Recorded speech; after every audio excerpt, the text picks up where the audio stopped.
FT Live at Orioles camp. We are pumped. Great guest on the way. We're expecting Adley Rutschman soon, Jackson Holliday. We'll talk to Pete Alonso, Trevor Rogers, Chris Bassitt. It's going to be a day. It's going to be a day. Yeah, I know. It's been an awesome tour. Of course, we're getting to WBC in a moment. AJ is getting ready to call another WBC game in a couple days. And we might not have Team USA in the quarterfinal. We'll get to it in 1 second, AJ. It's like you don't do a show for a day. And we had a little Cal Raleigh, Randy Rosarena beef to cover. We had a little Team USA upset. It was quite the 24 hours of drama. It is fun to follow. It is not fun if you are a fan of Team USA right now. So let's charge. Charging the mound. Charge the Mound is presented by Fox 1. That's where you can catch the drama that is going down this evening. Team USA is Italian now, AJ. You're all in. Spaghetti and meatballs for life, baby. You need Team Italy to win, and then you can cruise to the next spot. But they are not in control of their own destiny. Why? Because they lost. They were getting crushed 8-0. And then during the game, a viral quote from an MLB Network show that had Mark DeRosa on it went freaking wild as people were questioning some of the decisions that he made in the game. Your thoughts? Can you explain this? I know if Italy wins, USA is in, correct? But the other one can you explain it is, because I've read it different in different places. If Mexico has to win by 5 runs, or they have to score 5 runs to knock the U.S. out? No, other way. So they have to win by 5 runs? No, if they score 5 runs or more, U.S. is in, because that means Italy gave up more runs than the United States. Per inning, per out, right? Per out, yes. Okay. So then my question That's the would be, easiest way. And then my question would be is, if you're Italy, and you can never do this, but I mean, you got to hold them down, right? Like you're like, hey guys, don't score too many on us. Yeah, it's so weird. It's so cringy to even think about, but it's interesting because this was supposed to be the greatest team USA's ever assembled, and one bad night by Nolan McLean and Ryan Yarbrough, and next thing you know, they can't. The worst part is they have no say in this. They just sit there and watch the game. So they are rooting for Italy to win or Mexico to win 4-1, 3-1, 2-1. It's a weird dynamic, and I'm gonna let Kratz go before we get into the Mark DeRosa stuff, because it just this is not the way it was supposed to go. And I read Ken's article, surprise Ken, on The Athletic this morning, and he's right. This is not. They shouldn't be in this situation. And yes, you can question the lineup things, you can question this, but it kind of goes back to what we talked about at the beginning. They got kind of caught with a couple pitching decisions because of the way they had to line guys up. Yeah, you had Nolan McLean going before this tournament ever even started, but you also have Nolan McLean going in the finals if U.S. is able to make it to the finals. So that was a predetermined decision. That's not all on DeRosa, but the whole time, all we've heard is the fact that it's a vibe. We got the captain, we got Aaron Judge. He's been talking about these guys. Everybody's on board. I've never seen such a together group. All things that are not anything to do with walking once in the game, giving up home runs to Jack Caglione and the 6, 7, 8, 9 hitters for Italy, or the fact that they brought Yarbrough. None of that it's all been talked about vibe. And then D-Row comes on to the show and says exactly what so AJ and D-Row are completely on board with each other. This is the first time I've ever been able to say that, because they both thought the game was just an exhibition and it really didn't matter who won. Wait, what? Hold up. No. Wait, you said it's an exhibition. No, well, I did not. I said the tournament is an exhibition. It's not the World Series. What D-Rose said was that he misspoke. He 100% knew that they had to win, but he misspoke because he got What? Hold up. Anyways, by the way, you were talking about Team Italy before we dig into the DeRo thing. You know who beat the U.S. last night? Couple of White Sox and an ex-Gator. So, I mean, if there's one way to go, at least you're going down to the White Sox and some Gators because they were the ones who hit the homers. Yes. Let's get to the clip that went ultra viral before the game. Ton of respect for Italy. It's weird. We want to win. We want to win this game, even though our tickets punched to the quarterfinals, because Mexico plays Italy actually tomorrow. So the way the schedule lines up, this is an important game for us. Okay. And then after the game, he said he misspoke. Like he knew what was going on. Did they also know the run scoring scenarios that were going on? I know they're confusing, but if you're at the tournament, you should be super dialed into all of that stuff. Why was Bryce Harper sitting? There's others that I think you could make more of a debate against. Like, okay, you're sitting Alex Bregman for Gunnar Henderson. Gunnar Henderson's really damn good too. Ernie Clement was a postseason freaking superstar.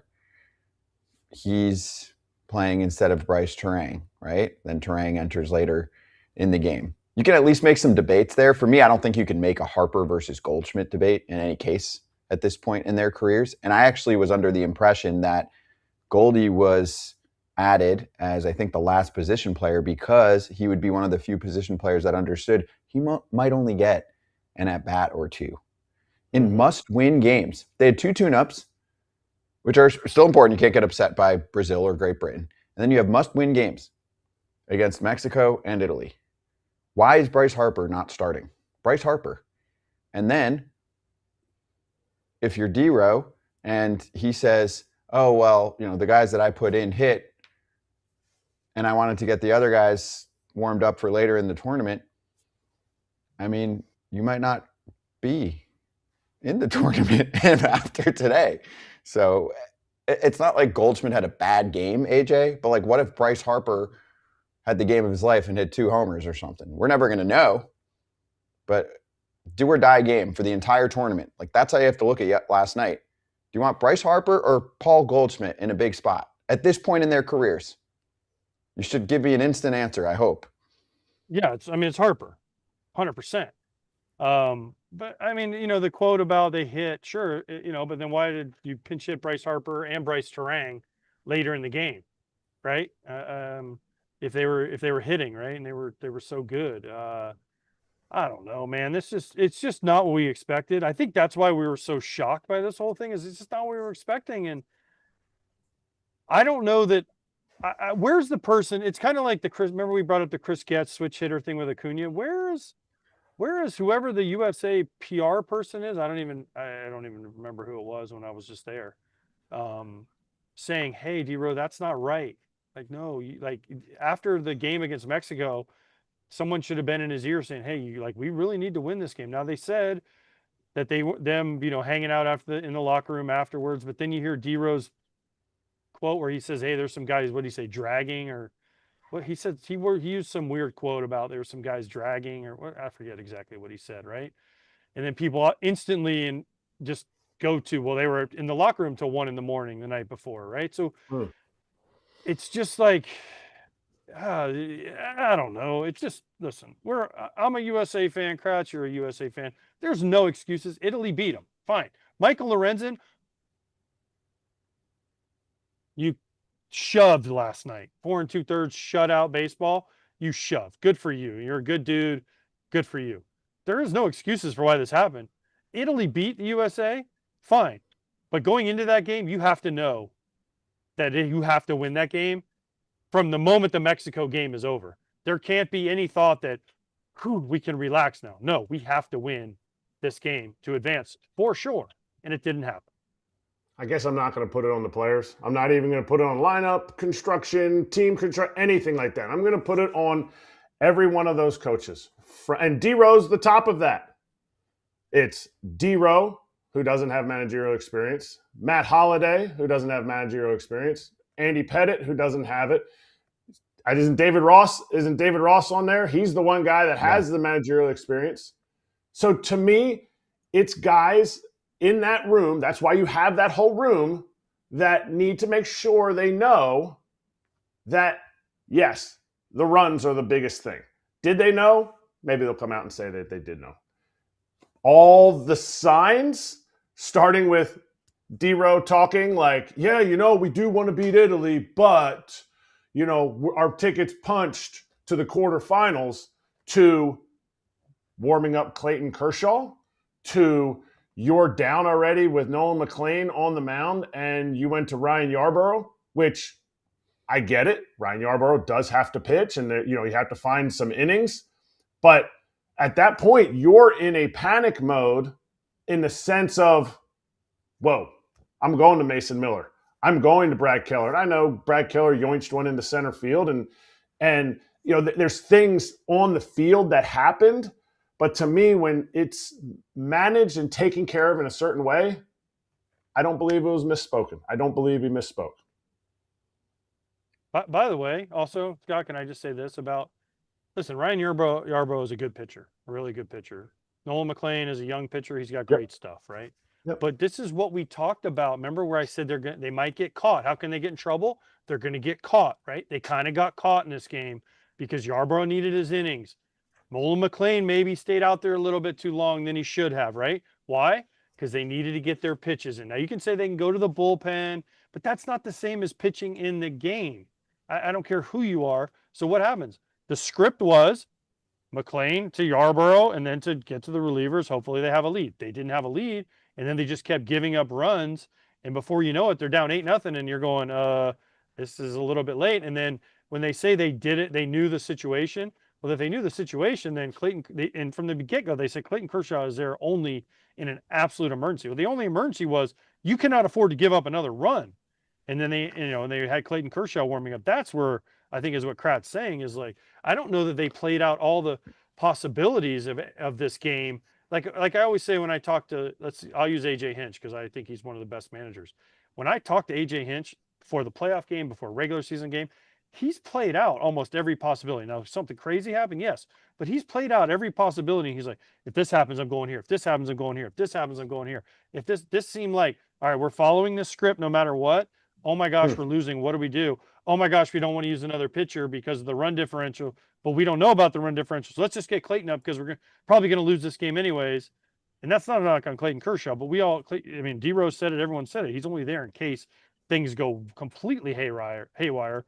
And this was not the game where they could afford to give up any more. And now they're basically paying the price, and all they can do is sit there in their hotel and watch and pray that they get through.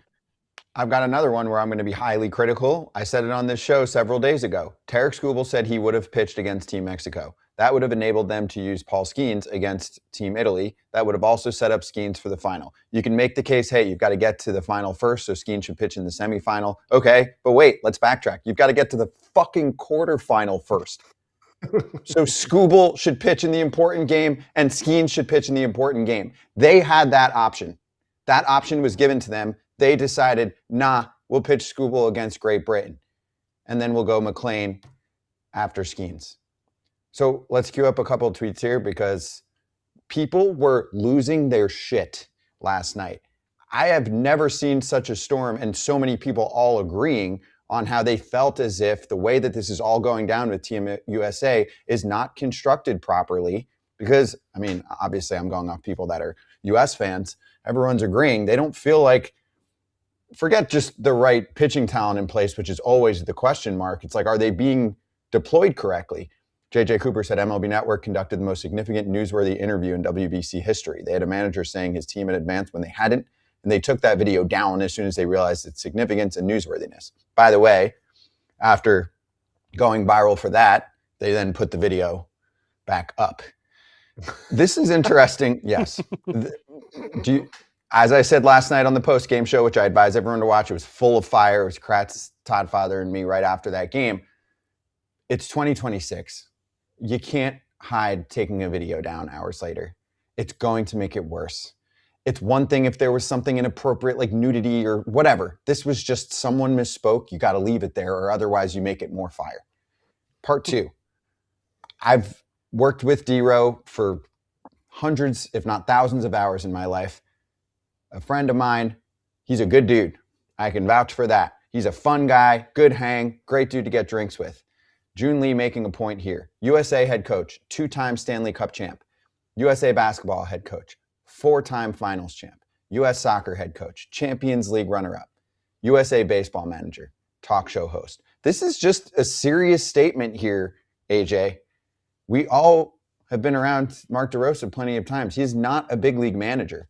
What happens last night is people start rattling off names like, where's Bruce Bochy? You could ask someone like that, and you could come up with 10, 15 other names of decorated former managers who have been in these spots and who could manage this. Should a non-big league manager be in this spot for Team USA? Where's Buck Showalter? You didn't even mention Buck, who's on our show. Scott, what the heck? I just gave you one. I'm not going to go through a list of 20, and I saved Buck for you at Orioles. And by the way, also Bruce Bochy managed Team France, so I don't know if you can go from French to American. By the way, I don't know if that's allowed. So I think you can. I mean, we did invent the French fry, even though the French get the credit. So I mean, something like that. But Leland won the year they won. Jim Leland was the manager. Let's not forget. Right? In 2017, they won. They had Jim Leland, who managed a lot in the big leagues and had a lot of success. The year they won the Olympic medal, 2000, the gold medal, guess who the manager was? Tommy Lasorda, who kind of had a nice big league run as a manager, right? Listen, this is not a knock on Mark DeRosa. I do like D-Row, and I think, listen, I talked to D-Row. I think he's great. It's just a weird situation because he's been put between a rock and a hard place, and this is not an excuse, but he doesn't know. He's done it one time and last time in the 2023, and they said they worked on this for years. They said they set it up. So I don't know. I just wish they would have won the game. You know who they would have won the game? Maybe if Adley Rutschman was there, and then he could have been maybe in the game. I don't know. But I don't know. I just wish they would have won. That was it. If they would have won, nobody's talking about any of this. Yeah. Okay. While, by the way, you get ready for Adley Rutschman, let's just talk Kratz and me for a moment here. Kratz, let's finish with this. We need to spin it forward. People in the chat asking, hey, what's the deal with Mexico-Italy tonight? Mexico's favored by 2.5 runs. And we were trying to figure out what the pitching was going to look like. Do you know who's starting? Javier Assad. He can record big league outs. Aaron Nola going on the other side. This is going to be a good matchup. And there, I would say, is a 50-50 chance that the nightmare for USA does play out. Mexico could win this game 4-3. And the U.S. has to sit there, watch, bite nails, and be the biggest fan of Team Italy of all time. 4-3? I mean, just look at what the line is. The line's at 7.5. So that's why I said 4-3, dude. Yeah. It's projecting to be a low-scoring game because they understand what's at stake. Both teams are going to empty their clip as much as they're allowed with pitching restrictions and all that stuff. They're going to empty their clip to make it to the next round. Hey, so let's finish with that. We're seeing it right now. U.S. advances if Italy wins or Mexico allows 6+ runs or Italy allows 5+ runs. Keep in mind, this is in regular format, not if it goes to extra innings, because then there's other shit. Mexico advances with a win and allowing 5 runs or less. Italy advances with a win or allowing 4 or fewer runs to Mexico. Good luck. We'll all be watching, nervous.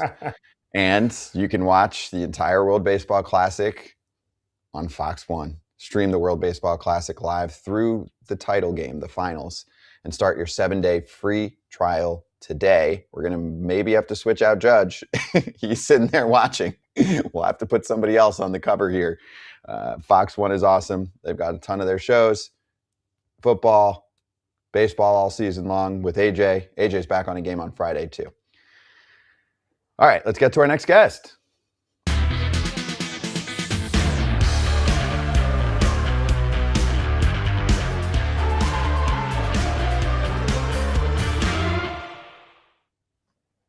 Adley Rutschman joining us right now on FT. Adley, it's great to have you on. You probably caught a little bit of what we were just doing. It's a little bit of a rough day, honestly, as an American. How you doing, man? I'm doing good. I'm having a great day. Dude, you're Yeah, jacked, good, bro. good. Yeah, no, I put on the tightest shirt I could. I told Did you? Yeah. I mean, seriously. Yeah. I feel like I should take my undershirt off after this killer hoodie thing I got here. No, you To make try me to look keep bad. up. I mean, these things are freaking. What'd you do this off season? Oh, I got a Tyler O'Neill's program. Oh, I was gonna say, yeah, you just did push ups. Yes. Yeah, that's smart. Best shape That's of your smart. life? No, I mean, every year. Every year. it says that every year. You can't always be in the best shape of your life. By the way, Yes, you can. that's great. I Well, disagree. I mean, if you're Tyler O'Neill, you can, but not us regular common folk. Yeah. Not us catchers. No catcher's ever in great shape. Yeah. I mean, We're catcher shape. Yeah. Good. Right? good You're not rolling out there with a 6-pack looking like Tyler O'Neill, with the huge body, because then we get hit Yeah. by balls and it hurts more. Yeah. No, that's a real thing. Just like a little bit of. You need a little fat. pudge. Yeah. Just a little bit. That's right.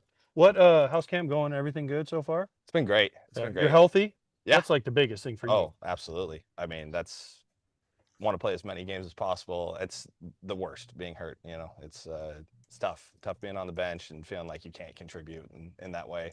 So definitely the most important thing, staying on the field. Have they talked to you about, and with Samuel here, catching, sharing, like to keep you healthy?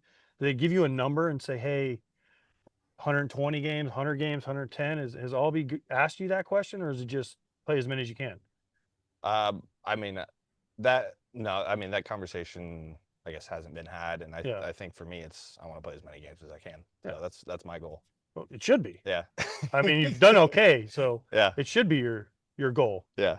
How do you? What's the biggest thing this spring that you want to work on? For me, it's one of those things where I want to be in the best possible spot I can be going into opening day. I want to make sure that my swing that I want to have for the year is like I'm trending in that direction, starting with opening day, and whatever that is. Like for me, it's getting that 1% every single day, like getting my feels in the cage, making sure like I'm looking at video, every rep has intention to it, and like how am I seeing the ball? How am I getting swings off? Am I barreling balls? All that feedback is super important going into opening day. So that's where I'm trying to get to, and where I want to be at. All right, the bat makes your money, but I'm pretty sure you want to win a World Series. So the connection with the pitchers is what wins that World Series for you guys. 100%. What does that look like? What does that look like on a day in and day out basis? Spring training, what you're looking for from, you got some new faces. You're also trying to bring Bradish back, who was a Cy Young, had Cy Young votes before he got hurt. And then Trevor Rogers has to repeat what he did in the second half. What does that look like in spring training for you? Because to me, that's the most important part of your job. Yeah, it's a lot of meetings. It's a lot of conversations with guys, like in bullpens and just after innings in the dugout. All that feedback, all that communication from them is huge and super valuable. And I think just understanding, especially with the new guys, Bassitt, understanding how they operate, what kind of feedback they want, and what they want to see in game. What's going to allow them to give up 3 runs in the first and then go 7 innings, 3 runs up. So I think just having those conversations, understanding how they operate is huge, and definitely been a lot of meetings. And Have you talked to Bassitt? Oh yeah. I mean, has he talked to you about the whole pitch commie thing where he'll hit a button and he'll go, oh no, Yeah. and he'll shake himself off on the pitch comm? Yeah, no, I mean, I've been on the other end of that, and I've seen that the spring training, and I think, those buttons get tricky sometimes, and especially like for them when they're feeling around, and they're like, I do it sometimes too, where I hit the wrong button, and I'll hit slider, and then it'll be back pick, and I'm like, no, not that. And so how do you? Because we actually had to use the fingers. So what happens if you hit the wrong? Is there like a delete? Oh yeah, there's you have the cancel, or that's when guys are just shaking their head and just there's no one on base, and you give the pick off, and you're like, okay, no, that's not delete. Yeah, cancel. You have it on your shin guard? Yeah. Do you take it off? Because I see Alejandro Kirk, he takes it off and holds it. Sometimes he just doesn't want to reach all the way over here and do it. I just go right off the knee, and you got to cover it. Yeah. You don't want anyone stealing your fingers. Yeah, I can't be giving off the dexterity with the the forum. This is so I'm so intrigued by the pitch What- count. What is that? What is that set like? How quickly do you do that? Because you hear it at the same time, and like you're like, oh, back pick. Oh crap! Do you have to hit cancel, or does the pitcher look at you and go, nobody's on base? Like, what are those interactions like? Yeah, I mean, it's like sometimes you get a smile out of them if you mess up, but most of the time you're trying to get it in like quick enough to where like if you do give something wrong, you have time to press cancel, go back, hit something else. Does it say cancel in your ear? Yeah. So it says back pick, cancel, kidding. Yeah. Haha. Or I mean, if you give something like that and there's no one on base, then I just go straight to whatever else it is. Because Is it in your voice? no, You still robot voice? yeah, just some chat GPT voice that they You need made to up. you can make it your voice. Yeah, absolutely. And then you could have a button that'd be like, F you suck. Yeah. They were trying to get that like after strikeouts, have something on Like there. a pump up. Yeah, just like way to go. Or, great job. Yeah. How often does that happen? How often do you hit the wrong button? Because this is all new for me and AJ. We never got to play video games on the field. Yeah, I'd say probably 2 or 3 times a game. So Wow. yeah. I mean, it's just like the thing is with some of them too, you have like some of them, if you press it once, it's like it's something, and if you hold it, it's something else. And so sometimes like if you press it and you don't hold it, then it's like something else that you don't want. So sometimes it just like it malfunctions. Do you ever come into the dugout after press? Like you're like slider, and it gets hit for a homer? Do you ever come in and be like, "This is a video game. It's supposed to go down and away to your pitcher. Like you didn't follow the A button I hit." Yeah, I mean, if they leave it in the nitro zone, then That's their fault. no. I can't blame you. Like, I pressed the A button. No, I mean that's the thing too. As a catcher, as is like you got to account for the misses and like what they've been doing and throwing on that given day. And so it's like you're trying to, say, okay, if he throws a slider here, but he might miss here, and I think that's still going to be okay if he misses here. So then it's on me, Okay. So Take us to the off season. Take us to the off season when you're seeing things come across the ticker, or when you're getting calls. Hey, have you ever had interaction with this guy? How much were you a part of any of the discussions of guys that you guys ended up trading for, signing? And if you weren't, tell us your reaction, or like the group thread reaction as you guys found out. are you asking if I got like calls on certain guys? Like Anybody, hey, Adley, do you know anything about Pete Alonso? You're like, yeah, he hits a lot of dingers. Do you know anything about Shane Boz? yeah, they're not calling me for advice on Really? At all? No, just the person. Did they call you? Yeah, not as. Like, I think if they think I know someone, then I'm sure they'll ask what do you got on a certain guy, but I'm not getting. Did they call you before they moved the fences in? No. But they called Pete. Maybe I don't know. I didn't. No, They, maybe. I would think they probably did. They're like, hey Pete, by the way, if you want to sign here, we'll move the fences in 20 feet for you and left. Perfect. Perfect. Yeah, need that. That thing's very. That was formidable, very right? What did they call it? formidable. Yeah, Very big formidable. word for a high Yes. school graduate. Yeah. More than one syllable. What do they call it? Mount Baltimore? Yeah. The thing? Yeah. Why'd they do that? Because the coolest part about playing at Camden Yards was the fence was low, and you could get moments like where Manny Ramirez ran up and caught the ball and high-fived the fan, and then Yeah. threw it back. You can't do that anymore. No. I don't know if they're like planning on doing something with that like new area with the fence moved in, and it's kind of like the fence is a little bit lower. Okay. I don't know. That They're affects your thinking- right-handed power, though. For sure. Yeah, for sure. I mean, close to the fence. But it helps your pitchers. Yeah. I mean, So it's like, yeah. They're not asking me for my take. That's a on shame. stuff. They should. You should just give it. You should just go in there to Elias and be like, listen, Mike, here's the deal. We're going to sit down. We're going to figure this all out. Yeah. We got to just go over the analytics of like what's the optimal, for pitchers and hitters. Perfect. What we're gonna have Trevor Rogers on. What did he change in the second half to make him? Because he was unbelievable in the second half.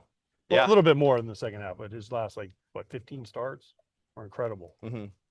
Yeah, I mean, he, from what I understand, I think just getting back to his identity and I think his velo ticked up a bit, and obviously we have phenomenal pitching coaches. So great job, pitching coaches and training staff and everyone else who had a part in it. But he's also just got a great mindset, and for him, I think it's just a matter of time. Like he's one of those guys he works super hard. Super diligent about his work, and you see that, and everyone wants him to have the utmost success because he's just the best person. And last year he went out and dominated, and he's just super competitive. And I think I love watching him pitch, and it's been awesome this spring training so far. He's he goes out on the mound with authority and confidence, and you love to see that. How much of WBC have you been watching? What you can, you catch glimpses in in the hot tub, cold tub, and when you go home, it's just tough with spring training over on the East Coast, and you got an early bedtime here and early wake up. So Yeah, you're not grinding until midnight. Why? No, Unless I start at 9 o'clock, I can't make it to. I'm too old for that. yeah. It just bedtime gets earlier and earlier the older you get, and so you catch what you can. I saw this morning the bad news stuff. Did you see the handshake debacle between Rosarena and Cal Raleigh? I heard about it. I didn't see it, but I heard about it. Who's your best friend in baseball? Best friend in baseball, not on the Orioles? Yeah. Ooh, gosh. I got some Oregon State boys. Name one. Okay, I don't want to single anyone out. Love Stephen Kwan. Stephen Kwan. Stephen Kwan comes up to lead off the game, and he's like, "What's up, dude?" And he goes like this. What are you doing? See, I don't know the backstory on it. He's your teammate. Kwan walks up, leading off the game in Cleveland, and he goes, "Adley, what's up? Are you shaking his hand?" The thing is, it's like I don't know what goes on in like the USA locker room. I don't know if that's like what they talk about, like how they're approaching the game and whatnot, and if I ain't shaking his hand. I'm a dick. I was a dick when I played. Okay. Don't talk to me. I'm trying to get you out. Yeah, that's me. You're nice. I wasn't nice when I played. Yeah, I don't feel like I've it's matured just since tough. It's tough. Everyone's different. I don't know. I don't know. But you didn't say yes to the Kwan. You didn't say yes to the Kwan handshake. I love Kwan. I don't know.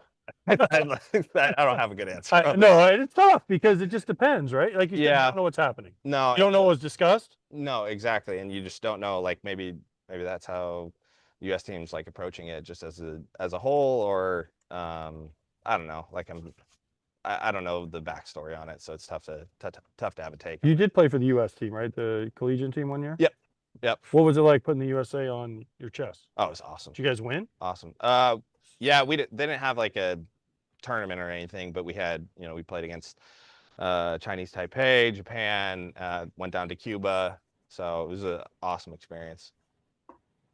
Have you heard what the conversations is in the sense of, and maybe you even had it because you guys you're saying you didn't have the championship, but you toured around with a collegiate team. Do you hear those conversations when guys come back from the WBC, like, man, these guys, like everybody was all into the WBC, which could lead to what you were saying. Like, I don't know what those conversations were this year, but did you hear them or about them other years from Team USA guys? Ooh, I'm trying to think if we had anyone on. I don't think I guess in 2023, or when was the last WBC? 2023. 23. I don't know if we had. Yeah, I don't know if we had anyone on the USA team, but like I think Dean's been with Israel for the last 2 times, and everyone's come back with just the like utmost positive things to say about their experience. And Enrique just came back from the Panama team, said it was great, and just a great time. Like you're playing in front of awesome crowds, super competitive atmosphere, and everyone's into it. And so I've heard just very positive experiences from guys. Hey, Adley, I'm going to jump in here for a question. What do you think about the division this year? I mean, obviously you guys did a lot in the offseason. We gave a lot of praise to that. I think you guys significantly improved what you've got. But damn, the Blue Jays had a run last year. They improved. The Yankees are running the same team back. The Red Sox added pitching. What do you think of the division? And I can mix it in with like the classic. Do you think it's the best division in baseball, toughest division? Yeah, I mean, I feel like every year I've been with the team, the AL East has always been talked about as a very strong division, and everyone's trying to win. Everyone's bringing on pieces, trying to win, and you expect that year in and year out. So I think for us, it's something you're kind of used to, and we're just focused on trying to like control what we can control in our locker room, the day to day, and making sure that we're doing the right stuff. Because at the end of the day, that's all we can control is our clubhouse and our expectations of what we do, and hopefully, like that takes care of it. Who are you living with this spring? Got Well, if you're with Gunner, you're great because Gunner's not here. Yeah, exactly. So Gunner was living with us, and whenever he gets back for, hopefully a day or two. No, you don't want him to win. What? If you say he's back in a day or two, that means no, for a day or two. Oh, okay. I was like, I don't know the last day of the WBC, but it's next Tuesday. So yeah, and I think we leave Tuesday, Tuesday, yeah, or something. So yeah, like a day or two. And okay. Then, we bounce out. No, not in a day. Has it been nice that he hasn't been there? No, no. We're happy for Gunner, but we miss him. We miss him around the house. Westberg, Kauser, Okay. Also in the house. So everyone feels a little lost. Was it last year you had Lego? You guys were doing Legos and all kinds of stuff? Yeah, Kauser's he was in on Legos last year. Now it's Pokemon. 2 years ago, he bought like a camera and was super in on photography. So he's all over the map, and we never know what he's How do you into. do Pokemon? He buys cards? Yeah. Like Pokemon Go? I don't know how Pokemon. No, Pokemon it's like he's like talking about like the investment of buying Pokemon cards and like how much he's just he's a fad guy. So he just goes for whatever's popular. That's the best. I would love that. I love him, but I will. Didn't Holliday? Was Jackson with you guys? No, Jackson's been a little too cool for our group. Oh, okay. That makes sense. So, he, yeah, you can tell him I said that. Okay. Yes. I love Jackson. But, you love everybody. No, Jackson's great, man. He's great, but I do enjoy, anytime, haven't got to golf with him, but when I do, it's a fun time because I just like talking. I like chirping in his ear, and he just doesn't say anything back, but I know it gets under his skin. Really? Yeah, and one of these days he's gonna crack, and he's gonna fire back with something hurtful. And like, what would be an insult to him? Yeah, I don't know, like terrible wedge shot. Like you have the hands of a brickmaker. Really? Yeah. He never says anything back. I've never said that line on a course, but that could be something you could say. Like any bad drive, like, oh, did you mean to hit it out of bounds? Yeah, I don't know. Is that where you were aiming? Yeah, just like, oh, did you know you like were aimed over there? And he just kind of continues. He puts his head down. He works, but has yet to beat me on the course. Okay, that's good. Is he coming on or no? Hopefully. Sure. Hopefully. He's I'll try and get him on here just so he can. He's scheduled. He's scheduled to appear. Yeah. Again, Yes. maybe too cool. You might get that. True, but we have scars we share with each other, so we're good. Oh, perfect. So, when you were at Oregon State, you were drafted 1 overall. Did you go to teams and say, I can only wear orange and black? So that's why the Orioles picked you 1-1? No. It was the Orioles or the Giants were your only options? Yeah. That way you don't have to change the colorway's been super easy. It's been an easy transition the entire time. I guess I'm just a man of comfort. You like Halloween, don't you? A lot. No. You don't like Halloween? No, I do. Halloween's fine. It's totally fine. More of a Christmas, 4th of July. I get it. We have the clip of you. I wasn't on when you were on last time. I don't know. So I never got, but you here, this is you. And you know who you're tackling. I'm sure you've seen this a billion times. Is this the greatest moment in your sports career right here? I mean, this is the moment that gets shown the most. At the time, it was. You were the punter? Cool. Were you the punter? Kickoff. Kickoff. Yeah. Why do you kick a touchback? Well, we were just trying to kick away from him, and they did a switch. So, like, if you can't see the back angle, but like he was lined up on the other side, and then like as we were coming up to the ball, they like switched because they want to get him the ball, obviously. So we were just trying to kick away from him, and he got it. So I ended up tackling him, and then it was like me and all the other specialists, like in on the sideline afterwards, are like, "Oh my gosh, like that was crazy." But it didn't feel like that big of a thing at the time because it was just like a group of 6 of us, like kind of like yay. But also we were losing at the time, so we weren't. When you were the kickoff specialist, did celebrating. you feel like a relief pitcher, like a special teams player? Like we used to, Adam Dunn used to call the all the relievers kickers because they only play like a quarter of the game, so they Yeah. only need them in special situations. I would say I felt so as a freshman kicker on the team, 2 months into college, I felt probably much less than that, I would say. Not a ton of friends on the team at the time. Really low on the podium, a specialist and a freshman. So, not getting a lot of conversation. You didn't use that out at night on like a, not Friday night because you played Saturday. On like a Tuesday night, you're like, you go out to a nice restaurant. Yeah. You'd say, "Hey, girl, I'm a freshman kickoff specialist." No, I don't think I'm using that one. It did help once baseball season started. Then some people were like, "Oh, well, you didn't know we played baseball with too." A stud catcher. Or like, "Oh, wow, you're actually like cooler than we thought." You were down here. And, you play baseball. It's a little bit. You're better than. Oh my God. So yeah, tough ball. Yes. All right. Well, Adley, thank you very much for joining us. This was awesome. Yeah, thank you. Yeah, have a really great good. Camp, and we'll see you in Baltimore. I hope so. All right. Thanks, guys. That was great. Thanks, Adley. You were awesome. That's good stuff. That's Adley Rutschman with us live FT at Orioles camp. Let's take a 1-minute break and then shift change Pete Alonso. We love HelloFresh. Shout out to them and over 100 recipes to choose from each week to provide variety. They're the spice of life. They don't make it boring for you when you're preparing food. Also, there's 3 times the seafood for no upcharge. AJ, they wanted you to know that you can impress your guests or your family with new grass-fed steak ribeyes.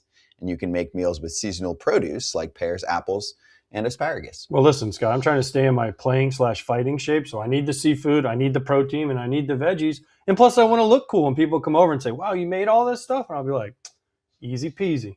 A new slogan, HelloFresh, making AJ look good. So go to HelloFresh.com/FT10FM to get 10 free meals plus a free Zwilling knife, a $144.99 value on your 3rd box. Offer valid while supplies last. Free meals applied as discount on first box, new subscribers only, varies by plan. Because when dinner tastes this good, nothing hits like home cooking.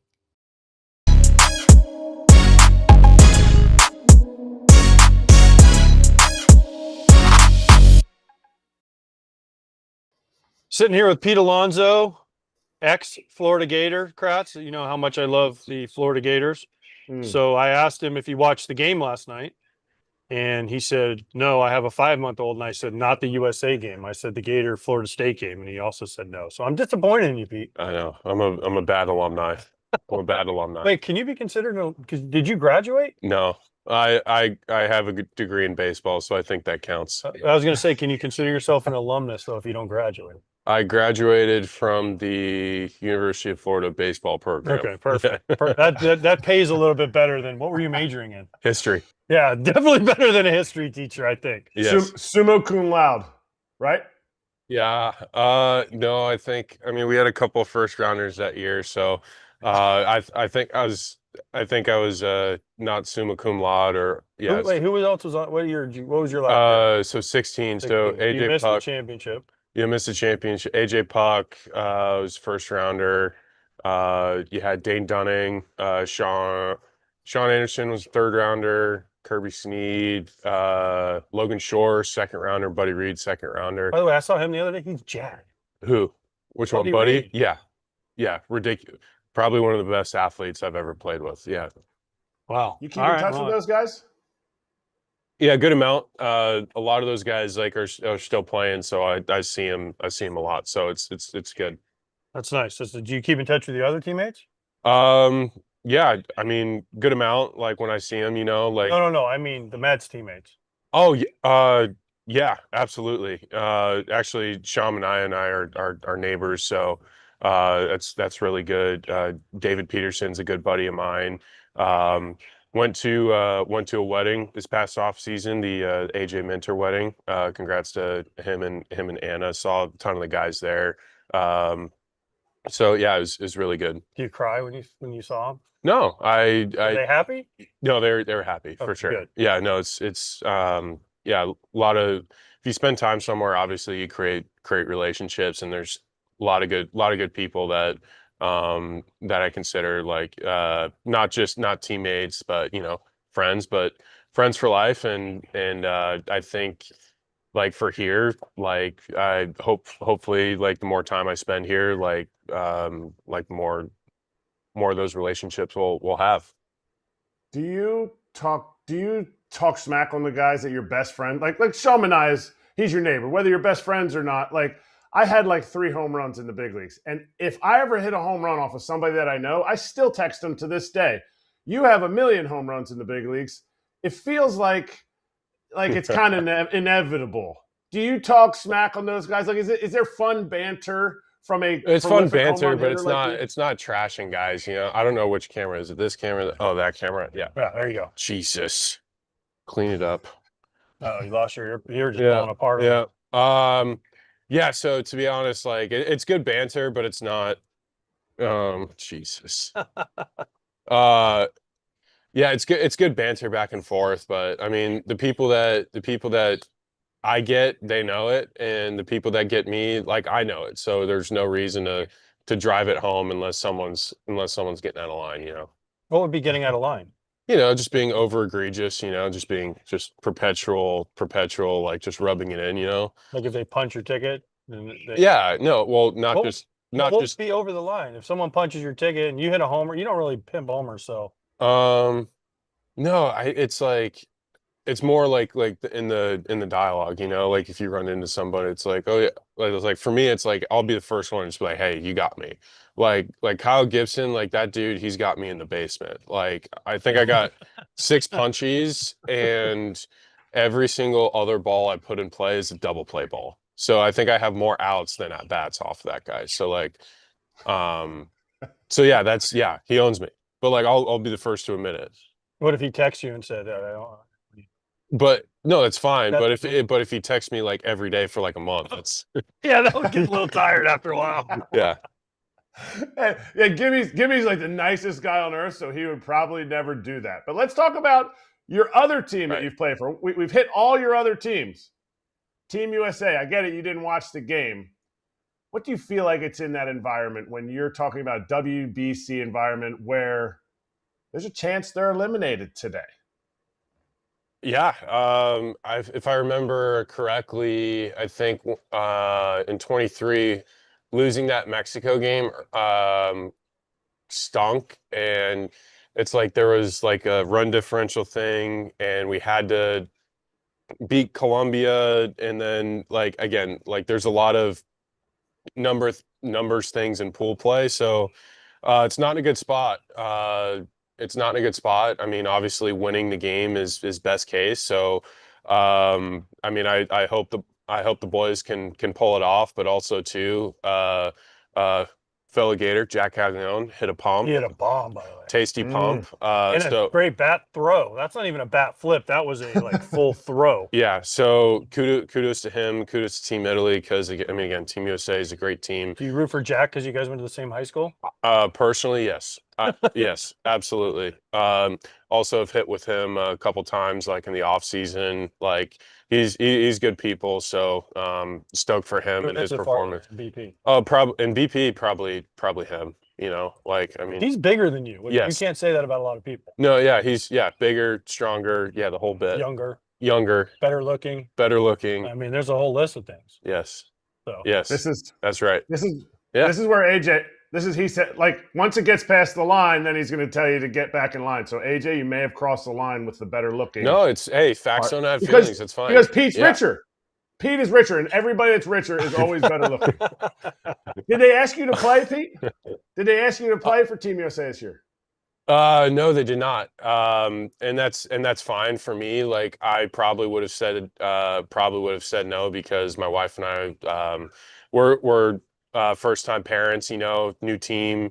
And I think for us, like, just from like just from like a personal standpoint. Yeah, the tourney, the WBC is sick, but this wasn't the year to do it. Also was asked by Team Italy, which was great, but again, like the personal circumstance just didn't. Would you have, line now, up. if you would have played for Italy, would you have kicked Vinny out, Jack out? Like, who would you have? That's not my problem because I'm not the manager. So Because Vinny's kind of like team. He's like the godfather captain. of that team now. Yeah, yeah, he's yeah. passing out the, he's doing the double kiss, the espresso shot. I mean, it's great. It's great. But for me, like again, like from a family thing, like just us trying to figure out baseball and parenthood, like we're just new team. I get a lot of new for the Alonso household. So we're just like, hey, let's just settle in. Let's figure this whole thing out and then just get ready for the season. All right. Well, how are all the new things? Fantastic. How's the new team? New team. I mean, honestly, like I can't wait for all the guys to get back. I mean, obviously, like for me, like just walking in here, it's like this is a really tight-knit group. And I'm just really happy that they've been super receptive to having me. And I'm really looking forward to help contribute, not just playing, but add to the clubhouse. Huge additions from talent and then also personality-wise. Chris Bassitt, big personality, but also absolute dog. We have a lot of guys added from trades like Shane Baz, probably the most effortless 99 miles an hour ever. But again, we got talent, and then also like the clubhouse I feel like is in a really excellent spot. Do you feel like the old guy now? Because you look around and you see Holliday and Gunner and Cowser and Basayo and even Adley. Do you feel like, man, I am just the old guy now? No, I mean 31. I feel like I'm still like a part, like like a part of it. Still younger. If I was like in my mid 30s, then I would definitely feel that way. But like, I mean, I'm still young, so I feel like I can really connect with those guys, which is a great thing. I feel like I'm a bridge guy. Like I'm a bridge between like being teammates with like guys like Robbie Cano, and like a bunch of super veterans like in the past that I've played with, like a Max Scherzer, Justin Verlander, but then also to like I feel like I'm the bridge between that type of like super ultra vet and then to like the super young studs that are in the game now. So it's like I feel like I'm really lucky I get to be that bridge and kind of like have the best of both worlds, if you will. Is there one shtick that you've brought over? Is there one like gimmick? I mean, we had the playoff pumpkin, we had something because it's a new team and you're like, man, this was always fun when we were with the Mets. I want to bring it over with the Orioles now. No, I mean, honestly, like the playoff pumpkin was like a spur of the moment thing. I mean, I was just like, hey, this is a good look. But like again, like there's definitely a time and place for that. But right now I'm just trying to like get used to the fellas. They're trying to get used to me. But I'm excited to fight the fight with these guys, like this is a talented group. But I love the day-to-day grind in the season. I love the like just the whole journey of the season where it's like this whole endurance thing, like the whole endurance, the battle, like the war of attritions, like the day-to-day stuff. So I'm excited to get into that with these guys. Before you signed here, did you say you have to move the fences in and you have to put up a giant scoreboard to block the wind? Because Camden was always a great place to hit. Yeah, for sure. And they're like, oh, we're gonna make it impossible to hit a homer to left field. Well, Mike made a joke. He's like, hey, we tracked it out. You're going to be a free agent and stuff like that. So we made sure that we moved the fences in for you beforehand, so we didn't have to be behind the eight ball when you came here. So he did make a joke early on. How much conversation did you actually have with like Mike Elias before you came here? Oh yeah, or was it all Boris? Just no. Is yeah. Well, I think it was really good dialogue, especially like that started in November. With him and Scott, but then eventually like we had obviously an incredible meeting with him and Adley meeting, or is it no? I drove. No, it was easy. You drove to Baltimore? No, Orlando. Oh, I thought you were No, like, yeah, no. Why didn't you call me? I could have sat in. I just would have been like, hey, what's up, guys? I get one. To be honest, I was being selfish. I didn't want to give you a cut. I was being selfish. I understand that Yeah. you're known as a selfish guy, so I get it. Save it. Save it. So okay, so you drove. This is during winter meetings. Yeah, the winter. Yeah. So this came together kind of fast for you on your end. Well, Maybe not on Scott and Mike, but on your end then. no, not really, because I was prepared to do it. Because that's something I told Scott. I'm like, hey, I'm only an hour away. Like teams are already there. Like I know like they have other things because it's the winter meetings. But again, if teams are apt to meet and willing to meet, I don't want to do the whole Zoom thing because I don't think it's not as sincere. And like them wanting to like meet in person, I'm like hell like willing to shake someone's hand, look you in the eye. It's like this is like I think it's different. It brings a whole new sentiment, where it's more meaningful that way. By the way, Did you we were at winter meetings and it happened quick because we were sitting there and I think you went first Mhm. and then Edwin went right after Mhm. and everyone was like, holy crap, what just happened in a span of, it seemed like it was like 10 minutes. I know it was a little bit longer than that. Yeah. And we were all sitting there and I forget it. We had Kratz, the Duquette. We had Duquette Mhm. on right Yeah, and Jim he was Duquette. freaking out. Jim Duquette, he was like, wait, what's happening? I gotta go. So I mean, this happened fast, at least from our end. From the outside, Yeah. I'm sure, but like there's plenty of dialogue. There's plenty of dialogue. Like You could have just come on and done your first. You could have done your first interview on foul territory right after signing or agreeing to terms. yeah. Well, but again, right after you agree, like they're like, yeah, we need to get you up to Baltimore. Did you hide when you walked into the winter meetings? Did you have like a hoodie on and like a COVID mask? No, whole thing. No, I just wore a mustache and like funky glasses. Bobby Valentine. Yeah, no one recognized. No one at the winter meetings. No one saw you. Nope, no one saw me. Yeah, it was a ghost. That's impossible because there's 7 billion people in the lobby. And a quarter Hidden in plain zip. sight. Quarter zip. Yeah, no, hidden in plain sight. Yeah, so he just looked like a regular GM with tube socks and a quarter zip. I get it. Tube socks, on clouds, and quarter zip, and some khaki pants. Hey, you're a dad now. That's right. The dad outfit. So don't say that. I'm not saying. I'm just not saying it's a bad thing. Did you have a chance to sit with other teams? Because I could hear how important that is to you, to that like face-to-face honesty and interaction. Did you have a chance to say, yeah, I'll talk to you guys if you want to sit down with me, because that means they're serious? No, for sure. But it's just like after the Baltimore meeting, it was just like this is it. This is it. So and obviously like we had some incredible dialogue leading up to that point.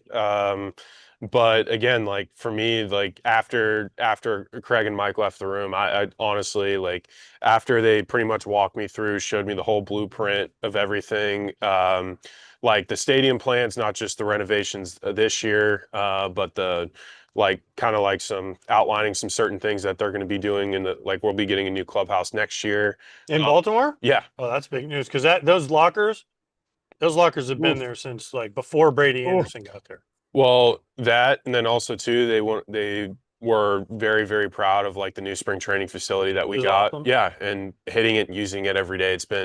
I think has been really useful for me in my prep for the season. So again, like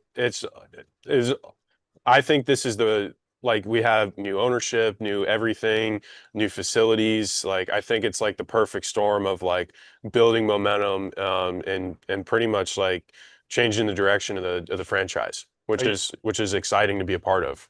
Are you ready for the AL East? Yeah, absolutely. You came from the NL East in a small market, so now you're jumping up to the AL East.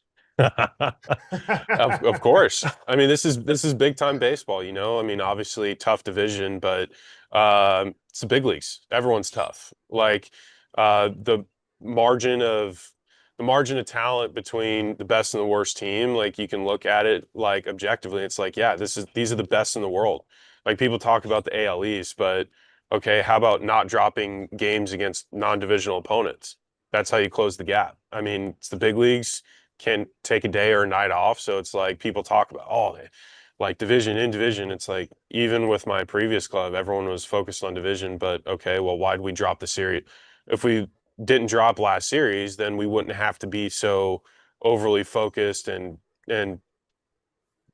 too tight right now, like towards the end of the year. Take care of business on the daily. You don't have to oversteer and hold on too tight, you know? So that's my thing. It's like if you win the day to day, you don't have to over exaggerate the division stuff. You got me fired up. Can I get some Oriole gear? Yeah, if you want. You Yeah, even have the quarter zip on right now. that's right. Don't, because then you would make all the people at home too excited. So let's not show off. Yes, it's early in the morning. Don't want people to get too excited. Well, Pete Alonso, newest Oriole, going to hit probably 50 in Camden yards this year. Thanks for joining Yeah, us. why not? Thank you. I appreciate you. Kratzy, appreciate you. AJ, thank you. Thanks, buddy. You're the man. Thank you. Hey, it's the FT Spring Training Tour. It is engineered by Fastenal. More information for your construction needs, fastenal.com. We love what they bring to the table, including the vending machines. Hey, we're at Orioles camp today. Twins camp tomorrow, Red Sox camp on Friday, and then Tigers, Pirates, Blue Jays, Phillies, and we're done with the 5-week tour. We're continuing live right now at Orioles camp in Sarasota. AJ, your boy Jackson Holiday's here. What's up, Jackson? How you doing, man? We're Hamay Bros. We're Hamay Bros. Oh, Hamay Bros. How you feeling, dude? Hey, feeling good. Feeling good. Started hitting some darts and some foam balls today, so trending in the right direction. Full go on defense and throwing, so lots of positives. What does that mean, darts? You're hitting? So like not flips, they just on the knee throwing overhand. Oh, That's a big real thing. That's different than flip? Yeah, because of like the attack angle. And more, do you more hit a realistic. real baseball or Yeah. you hit a softball? Real ball. And then you said you hit foam balls. Foam balls out of the machine. Oh, you're not Yeah. ready for the velo. No, I guess not. Got it. Yeah. By the way, I must say this before. We just ran the Pete Alonso interview, and I did not have this on. So thank you, Pete, for the sweet hoodie, Orioles. That's why in the interview I did not have this on. He brought it out to me. Nice, afterwards, so nice. I had to rip. So thanks, Pete. So anyone that's wondering that. But what's rehab like? I've lived the hamate. Luckily, mine was in the off season. So what's the rehab? Explain to people what it's like. Yeah, it's pretty straightforward from what I understand. I mean, the mornings kind of start off with me getting tortured to take a little scalpel and scrape it, try to break up the scar tissue, and then lots of arm care. So hopefully I come back throwing like 100 miles an hour and playing catch and I did a lot of one-hand swings early, and now I'm progressing into tee, flips, darts, and hopefully Did your GP. left elbow get sore from Just a gripping with little. one hand? Yeah, just a little, surprisingly. Yeah, but I'm gonna have a nice, strong top hand. Yeah. Yeah. Are you going to be on a swing limit like pitchers when they come back from injuries, or on a pitch count limit? There's a swing limit right now, but it's like 30 swings off the tee, which I don't think I'd ever do, but just trying to build up volume, and I'm not 100% sure. Hopefully I'm not swinging too much in the games and working counts, but I don't think there'll be a swing limit once I start get rolling. Did you know it immediately when you did it? Did you know it immediately? Because some people have different feels of what happens when it happens. Yeah, I was a little sore. I mean, I just started ramping up in spring. I got down here the 1st of February, and it had nothing that I hadn't experienced before. And then I took one swing in live at bats, and it did not feel good. And I went to pick up my bat to potentially go up and hit again, and I was like, yeah, that's really not good. Then we went and ran, and I went to open a water bottle, and I couldn't open a water bottle, and I was like, I think I might have done something. And went on Chat GPT and typed in what are the symptoms of a hamate, and I checked all the boxes and went to the training room, and yep, sure enough. So definitely knew on one swing. Chat GPT was Yeah, it was tough like water bottle. Yeah, That tough was one of opening the water signs? bottles, pain on the back of your hand, just pretty much all of them. Yeah. Yeah. Who was the pitcher? BY, Brandon Young. Does he talk trash to you and be like, I broke your hand? I don't know. I think he probably want that pitch back. It was like a high changeup. And you Best pitch in the game. You swung at it Yeah. and missed Oh or yeah. hit it? Yeah, strikeout. Broken hand, strikeout. Oh, so he definitely can talk trash to you. Yeah. Yeah. He's so nice though. He probably won't. That's so great.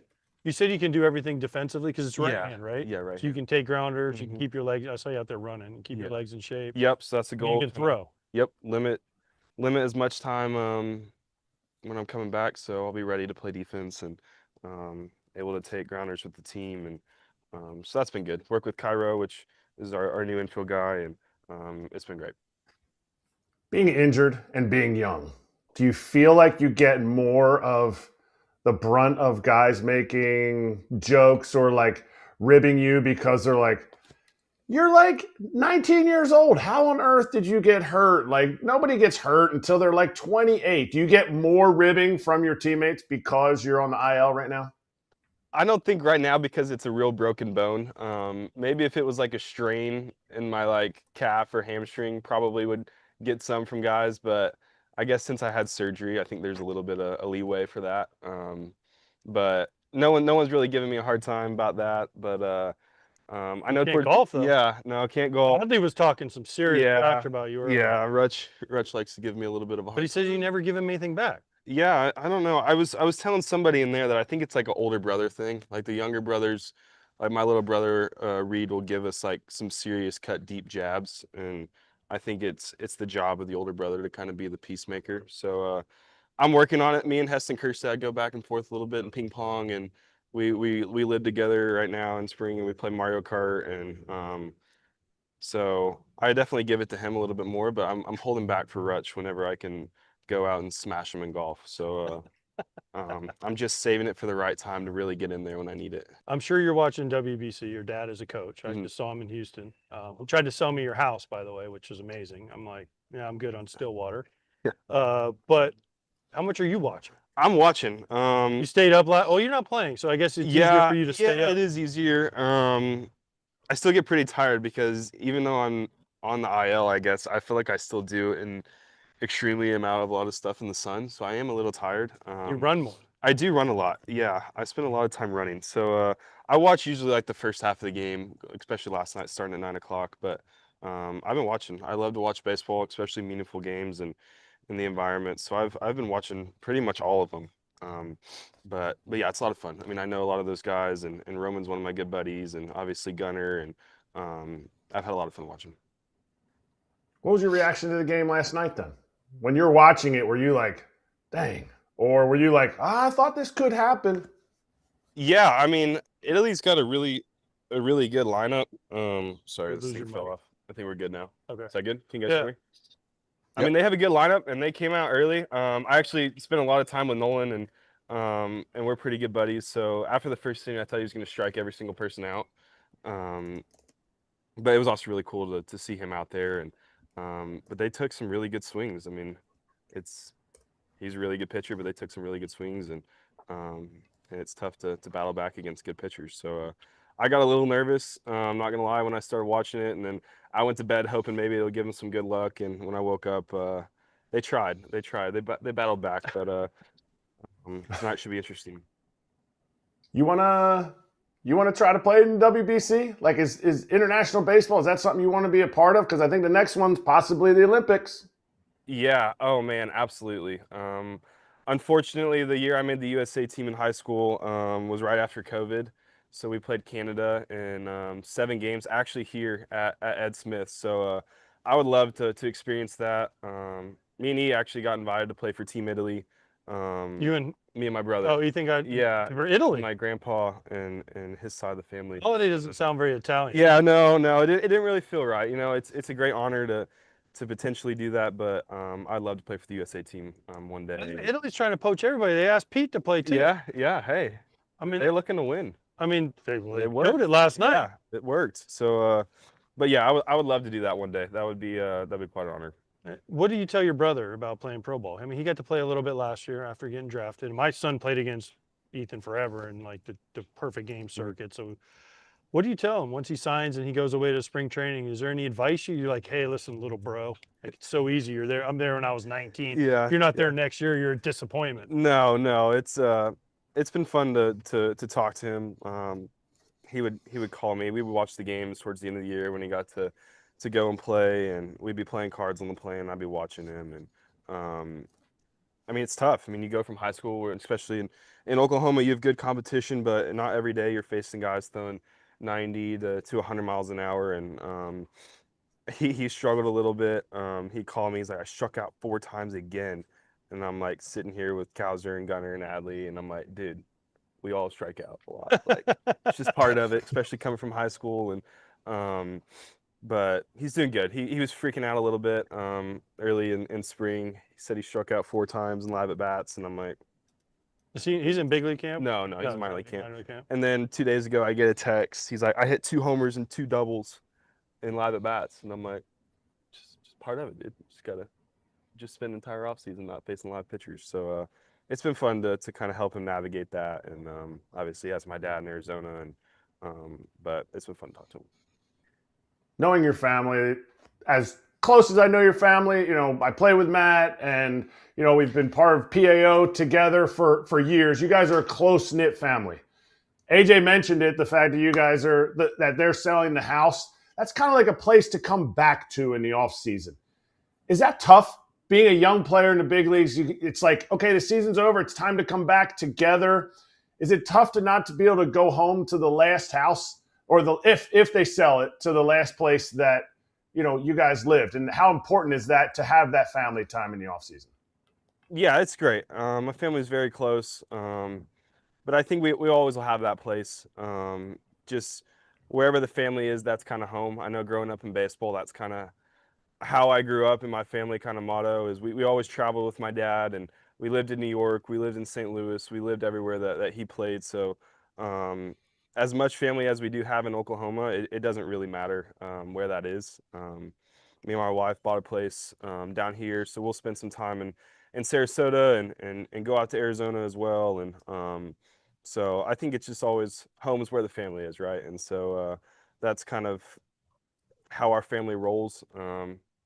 We've had a lot of experience moving, as I'm sure they could tell you. So that won't be much of a problem. Obviously, the house in Oklahoma has been incredible, and my family's had a big impact on that community as far as hosting Bible studies every Sunday night for all the athletes at the college. And so we'll miss that aspect, but as far as family, it'll be just fine.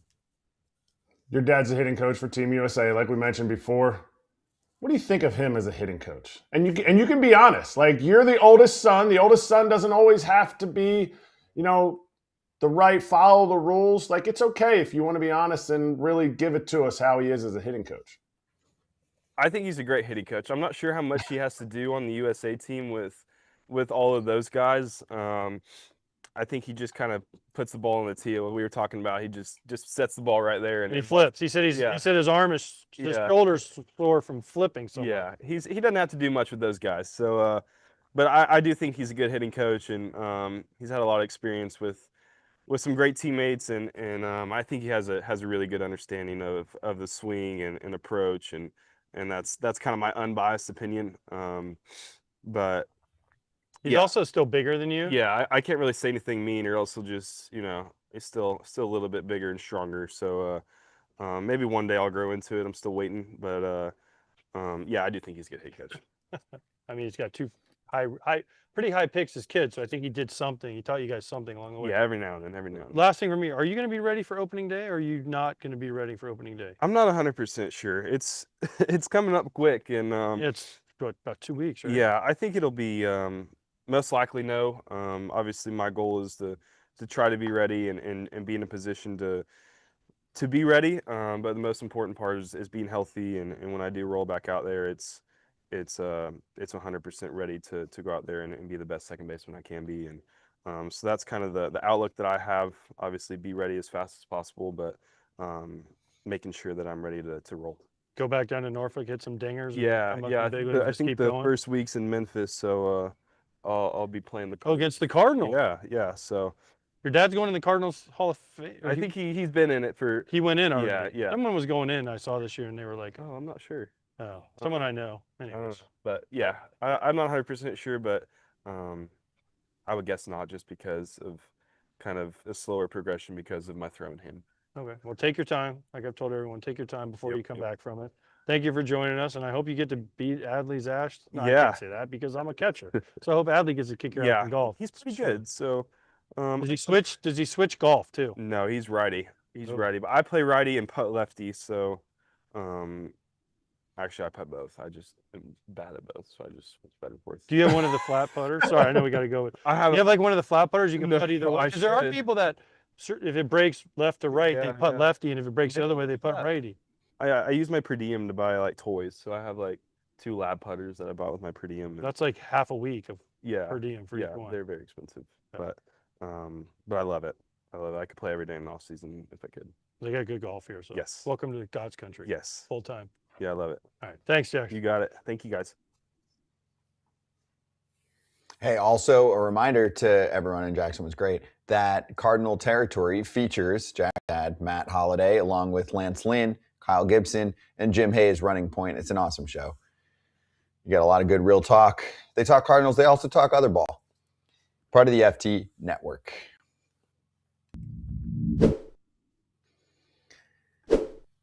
Well, you might be following, you know where I'm going here, Kratz.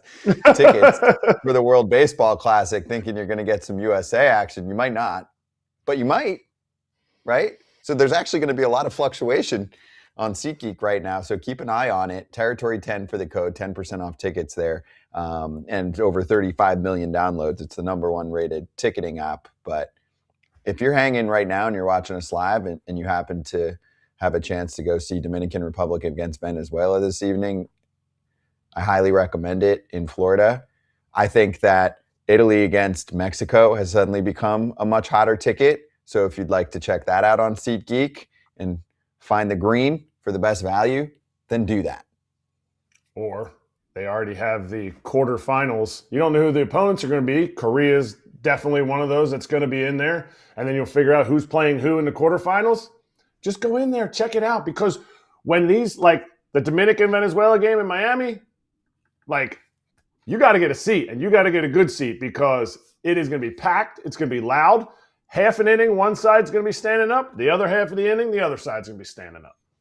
Yep. And if you think that Italy is going to win and USA is okay and they're going to advance, then tickets are probably going to go up too. So could be a nice little investment or a good time if you're trying to get tickets to it to check that out. So the code for you is Territory10, 10% off your next set of tickets at SeatGeek. With that promo code, make sure you click the link in the description to download the app and have the code automatically added to your account, and then you can use it later if you'd like. Props to SeatGeek. All right, next up, always looking forward to this one with Mr. Bassitt.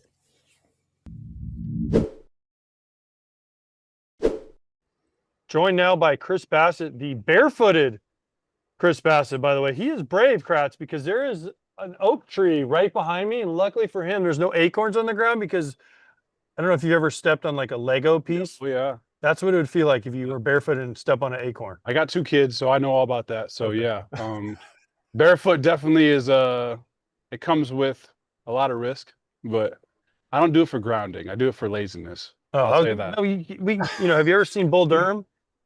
No, of course. Of course. You've seen Bull Durham. Yes, of When he course. tells Nuke, you got to have clean shower shoes. We can't get you shower shoes? You know, it's just packing up an extra thing, and my mind is like, you know what? One less thing I got to worry about, I'm good. So, But the equipment guy he'll give you a pair of like listen, I get it. tired, $20 Nike, Adidas, whatever, New Balance, whatever. I get it. Whatever you want to wear, they'll give them to you. Yeah. You don't even have to pay for them. It's the big leagues. They'll give them to you for free. I'll just say Scherzer tried to get this out of me, and it didn't work. And You mean barefooted? Yeah. You shower barefooted? Yeah. You shower barefooted. His extremes to get me to wear shower shoes were a little out of control, but they still didn't work. So yeah, You don't wear shower shoes to shower. it was just laziness. Yeah. That's Come on. disgusting. Hey, That I wash my feet. We're good. Still, Hey, we're good. you know what happens in the Kratz, you tell him what happens in the shower. I know. Trust me. I know what happens. We're good. I feel like you've been told this plenty of times. I feel like just one thing. What's one other thing that you're lazy about? If you're not going to put on sandals to walk around, what's another thing that you're like, I get it, I should do this, but I don't? How PG are we supposed to go here? I mean, let's not go like full. I'm saying like underwear. That's fine. Yeah, I don't wear underwear. See, that's TMI.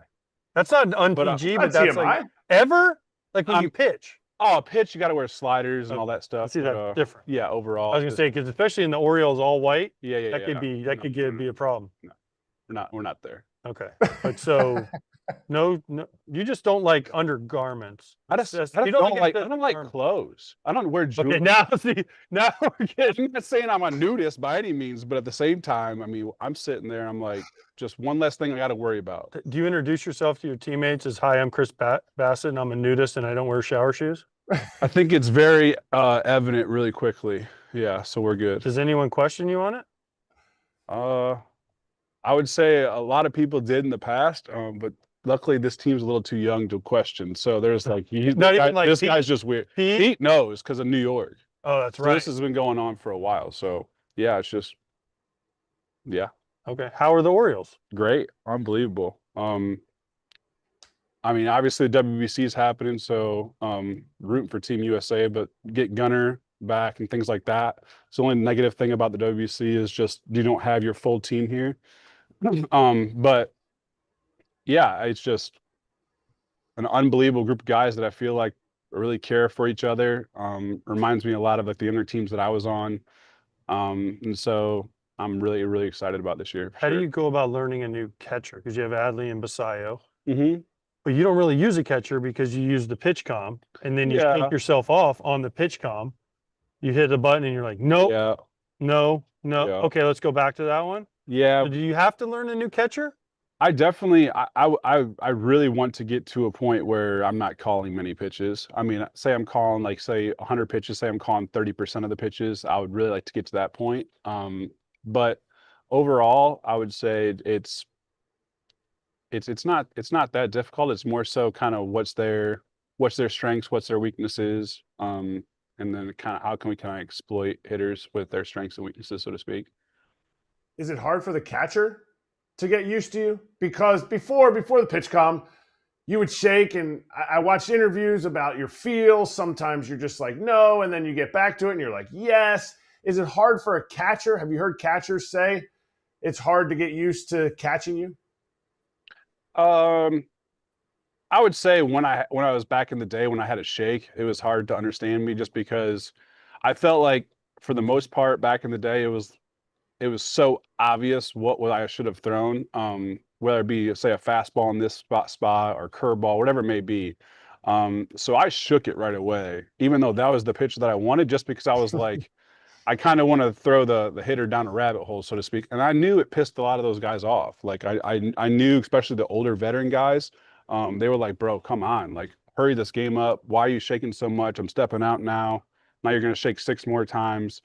I know me and Sean Murphy back in the day with Oakland had a lot of laughs about it because he was like, I just called 12 different pitches, so to speak, and locations.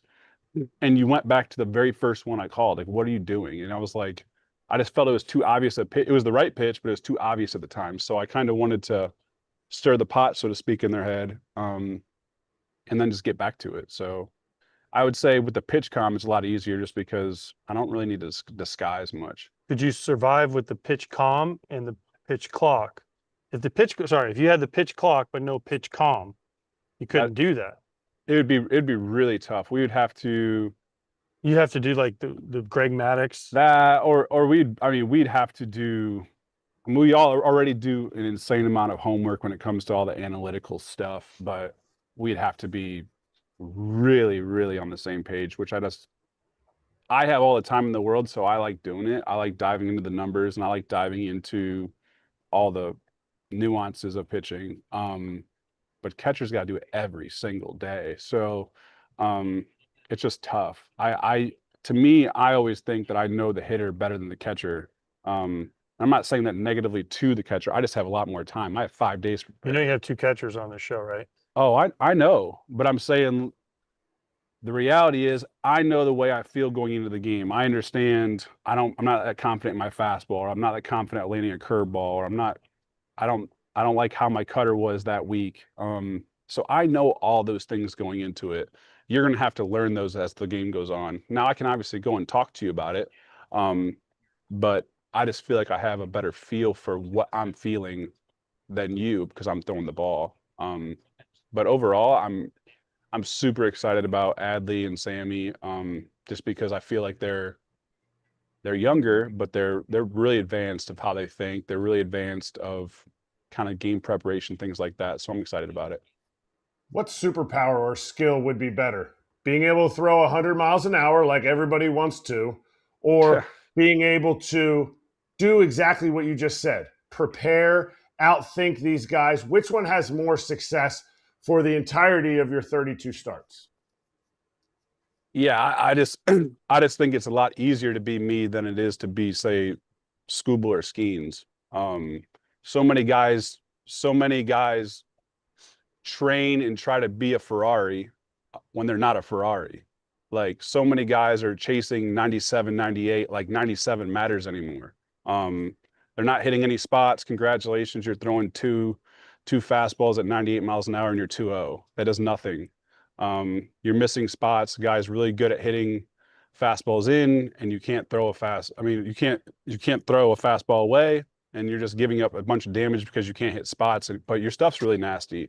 So to me, I always want the pitcher, like the unicorns, like the Scoobles, the Skeens, and all those guys. They have nasty, nasty stuff, but they are one. Like, I've seen them live. I've seen their work behind the scenes. They're just insane pitchers with nasty stuff, and that's what makes them Cy Young guys. You see that with Sale. You see that with like Wheeler. They're nasty, but they're pitching. The guys that are throwers, 90% of them end up on the IL, and then everyone's wondering why the bullpen falls apart and things like that. So I'm chasing the pitcher all day long. So you wouldn't want to be Skeens or Scooble? I would love to be Skeens or Scooble. Like the reality is, I would love to be the Ferrari, so to speak, but I'm not. Like, and the reality is also, there's so many few guys in this game that are, and so you're comfortable in your own skin, for sure. With who you are, and that's like 95% of the battle, for sure, especially at the big league level. Yeah, you got to be really comfortable, and Kratz, you know this, at being what you are. Like, whatever you are, be awesome at it, and 100%. Believe that you can survive with that. 100%. And I said, the biggest reality to me is that, like, okay, this guy's average velo is 94. We want to get to 96. What is the difference? Like, and I understand you can go with the nerd side, analytic side, and say 96 plays a lot better than 94, but at what cost? Like, are we going to go to 96 and have better pitching? Are we going to go to 96 and have, say, better strike one percentages? Can they hit spots? Odds are, when they're trying to increase velo, odds are not good. And not to make this a long story, but like, the biggest reality within our industry is that these kids are already coming in almost maxed out. Like, you see how they prepare in college, high school. These kids are not coming in raw anymore. These kids are coming in built like Olympians, and they're freaking sitting there. And I'm like, oh, you're 20 years old? Like, you look like you're 27. So I just think you have to refine the pitcher side, not try to get more velo. Did you hear this in free agency? Because to me, you should have been a guy that came off the board a lot sooner. To me, I thought it should have been 2 years at least, because of the durability, because of what you've done in the past few years. But did you hear all this stuff in free agency? Like, you know what, your peripherals, some of these numbers don't necessarily fall into our equation. Yeah, I mean, there's definitely, like, I wouldn't say animosity is the right word, but I would definitely say there's like some resentment when it comes to like the industry, when it comes to me, because I'm like, all right, I get I'm 37. I understand that.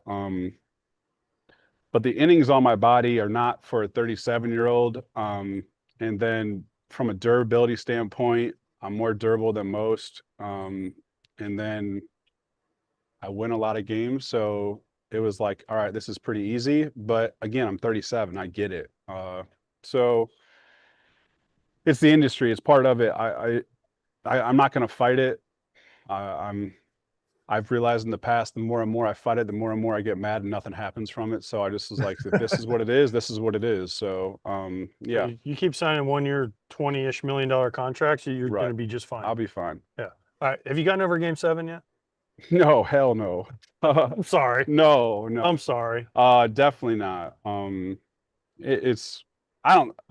I said this, I think, when I showed up first to camp. I don't think I don't think that's something I'll ever get over. I mean, it was like honestly, this. I mean, it was like this far. we had. I mean, if you just can take, and everyone can sit there and say this, but you just take away one pitch, or one person just gets a sac fly, or one person gets a hit, we win the World So Series.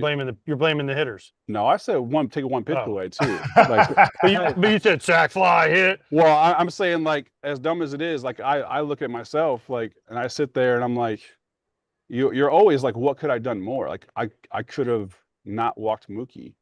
Like, I gave a run because I walked the leadoff hitter, and that's like one of like the golden rules of pitching, so to speak, is like, don't walk the leadoff hitter. The odds of them scoring are very, very high. So I have a ton of like personal, like, I wish I could have that back. I wish I could just throw him a middle fastball, and if he hits a home run, he hits a home run. But yeah, it's just I'll never get over it. I don't know. I never lost a World Series game. No, yeah, I I'll don't not- know. I'll I don't know what never that get over- feeling's like. No, it Yeah. sucks. I'm sure it sucks. No, but I mean, it's No, I get awesome. it. No, you guys, it was one of the best series I've ever seen. Right. But then it leads me to my next question: are the Dodgers bad for baseball? No, like, But there's- every fan out there, they're so terrible for the game. but there's always going to be great teams. Like, no matter what we do, there's always going to be great teams. And I'm not going to sit here, like, I feel like everybody, how do I even say this? I feel like everybody behind the scenes, like, as a casual fan, they look at Ohtani being great, Mookie being great, Freddie being great. They look at all the guys they got, like Will Smiths, Max Muncy's. Why would we penalize the Dodgers for being good at what they do? Like, they just haven't missed. Like, there's so many teams that have went down this path, and they just have missed. Like, they have missed on guys. They have missed on paying guys. They missed on scouting these types of hitters or pitchers. They come in and they're not who they think they were. The Dodgers, for what, 5-6 years, haven't missed. Like, every single guy they bring in, it's like, yeah, that makes sense. Like, they're really, really good people, and they're really good players. So, I mean, everyone that I know over there, I've unfortunately have a lot of friends over there I lost to, and they're like, this is the best of the best, like, family setup. Like, all the families are treated like gold there. Like, this is the best of the best, like, clubhouse when it comes to, like, people in the clubhouse, how they mesh, how they love each other. It's the best of the best. Like, it's not just like the talent in the room. It is everything that surrounds the talent. Like, they have everything. They have every duck in a row. So, like, how am I going to be mad at an organization for being really, really good? Now, obviously, it's money. It's like, there's a lot of money that it's involved in it. But at the end of the day, like, we got to beat them. Like, I'm not going to sit here and try to make excuses and say, like, well, we just can't win. Like, no, like, so I'm not in that. Like we have to beat them. Like, they're great. They're a well-oiled machine. They're great at what they do. Do you hear other players say that? Because this is a player-driven show. We love hearing players players objective thinking about all this. But, like, do you ever hear players say, man, we got no shot against the Dodgers. We're playing them in a series. Have you ever heard an actual big league player say that? I think I've heard people say that, but it comes from, like, an organizational standpoint, in the aspect of, like, our organization is not ran correctly. The Dodgers are ran almost flawlessly, so we don't have much of a shot. But when it comes down to, like, actual baseball, like, anybody can win at any time. Like, it don't matter. Like, Milwaukee is the smallest market, I think, in the country, and they won the most games. So, like, the reality is like, I mean, we just saw it literally last night. Like, Italy beat Team USA. We're Like, trying not to talk about that. yeah, I know, but any team can win. It's just a matter of just, like, are you doing the right things off the field? Are you doing the right things on the field? Are you taking care of families? Are you running the base the right way? Are you pitching the right way? And the Dodgers do almost all that good. Like, so, like, I'm not gonna sit here and say we have no chance because of the Dodgers. Okay. Before I ask you the last question, have you ever seen a bug like that? I think there's a bug on my phone. I'm like, that thing. You think that thing bite me if I flick it off? I don't know. Go fishing in that pond back Yeah, there. Kimbrough was here. I know. I heard he had a boat back there. Probably. I mean, I don't know. I heard he had a little boat back there. Probably. But one day we caught him and he had his hat and his whole thing. And I stopped him. I'm like, Craig, I need to talk to you for a second. So luckily he stopped, but we interrupted his Yeah, fishing. there's a lot of fish in there. Just not that great. I wouldn't eat them. No, heck no. Heck no. All right. You're heavily involved with the union, correct? Mhm. Just quick answer. How can we not have a labor stoppage? Let's start negotiating for real right now. Why don't they? I don't know. Like Is it which side though? Because I get angry about this, right? Because I get it. You get it from fans. I get it from people I know. Oh, we need a salary cap. We need it. right. And this is my line. I say it's not a player versus owner fight Right. for me. It's an owner versus owner fight. They fight within themselves because the Yankees and the Dodgers are giving the Pirates and the Marlins all this money, and they don't see the money going back into the players. Right. So then everyone gets mad at the Yankees and the Dodgers because Right. they're spending their money that they've earned on the players, and then the other teams that are getting the money just seem to put it in their pocket. Now, I don't know if that's true, but why can't we start negotiating now? Why can't we get this done? It seems like it should be. Baseball's on fire right now. Yeah, that's the thing. I mean, that's literally, I've talked to people behind the scenes. That's the thing that I would say that pisses me off the absolute most is like, for years we have fought to get growth in our game, and for years we've fought to have the fans love this sport, do everything we possibly can, and then for this to possibly get in the way of it would be insane. It would be criminal. So like, I look at arbitration and how arbitration, they wait to the last 24 hours to give you an actual offer. I wait till free agency and they push it as long as they possibly can. And unfortunately, CBAs, we don't see a real deal until it's almost too late. Like, I think if you polled every single player, I think every single player would be like, we would love to have a deal done before the season's over. Like, I would love to have a deal done before the season's over. Not just because I don't want to not have an off season kind of thing with the union, but like, the reality is like, the game is in such a great spot.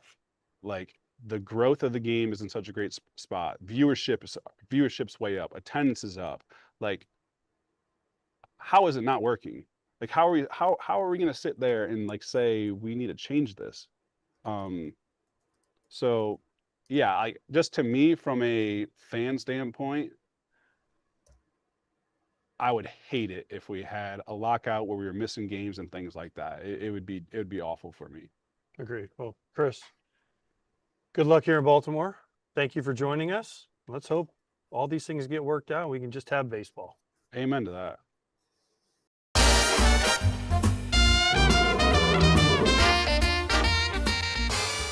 Oh, baby, BetMGM locks from yesterday. Canada won. That was a good game. They won by a run over Puerto Rico. Someone was coming at me saying, you said Puerto Rico doesn't care about that game. No, it's not that they don't care, but I'm saying, like, you won Edwin Diaz for the game before when they were able to clinch. That was actually a clinching scenario, not a fake one like US. Israel won. Good job by KP. The parlay for Kratz didn't hit. So we do have money bags, just our little WBC money bags. And let's set up the evening. AJ, would you like to go first? Sure. I didn't even want to bet on the Mexico Italy game, so I went DR Venezuela. Your mic's You not don't on, have your dude. mic, yeah. so Mark. I'll go. Party $5 foul! penalty. Party foul! Whoa. That is going to be very difficult for the editor for the podcast in post, but Kratz, you're up. But I will go with the over in the clash between Cuba and Canada, both 2-1 teams. Cal Quantrill's going for Canada, and I can't say the Cuba guy's last name, Moniela, I think is what it is, but I'm taking the over at 8.5. It's coming out at -105. Okay. You think Quantrill's going to get hit? I just think that he'll be out before, and I think their bullpen is too much, and I think Cuba wants to take this game down. There's a little bit of animosity between Cuba and Canada. Canada is good at ruffling feathers in the WBC. Is there animosity that I don't know about? What did Canada do? What? When they play against each other. I mean, Really? Obviously, everybody Kratz knows hates about Canada. the Mexico. Kratz hates Canada. I hate what? No, I didn't You say hate I Canada. them. That's what you just said. Kratz said Canadians like to ruffle feathers, and he doesn't like Canada. He Canadian likes the fans South Park attack. episode, Blame Canada. Blame That's The right, famous, Terrence and Phillip. the famous South Park episode. Most kids don't even know about that anymore. That's AJ, you're up. I am going over 10.5 in the DR versus Venezuela. Not because I think that they're going to score 10.5. I'm just rooting for it for a lot of homers. Why? Because I want to see all the parties they throw in the celebrations when everyone hits a homer. Like I'm here for it. Like every time a dude hits a homer, they do something crazy on the field and they throw confetti and stop and eat. Like we talked to Junior Caminero all the time. They stop and eat a barbecue ribs at second base and all. I am here for it. So today in Miami, imagine this atmosphere, DR versus Venezuela. I hope they score 200 runs in this game and everyone hits homers. Everybody celebrates. That game would take 9 hours because if everybody hits homers, no, I'm fine with it too. I'm here for it. When it's crazy and it's good, then the long games are okay. When it's regular season, 7-2 game and it took 4.5 hours back when I used to call a game every week, that was a little more frustrating with the pace. But I digress. Over 7.5 runs, or no, under 7.5 runs for Italy and Mexico. I think the drama will be on tonight. Mexico is favored by 2.5, so I could see this. I'm kind of hedging this, right?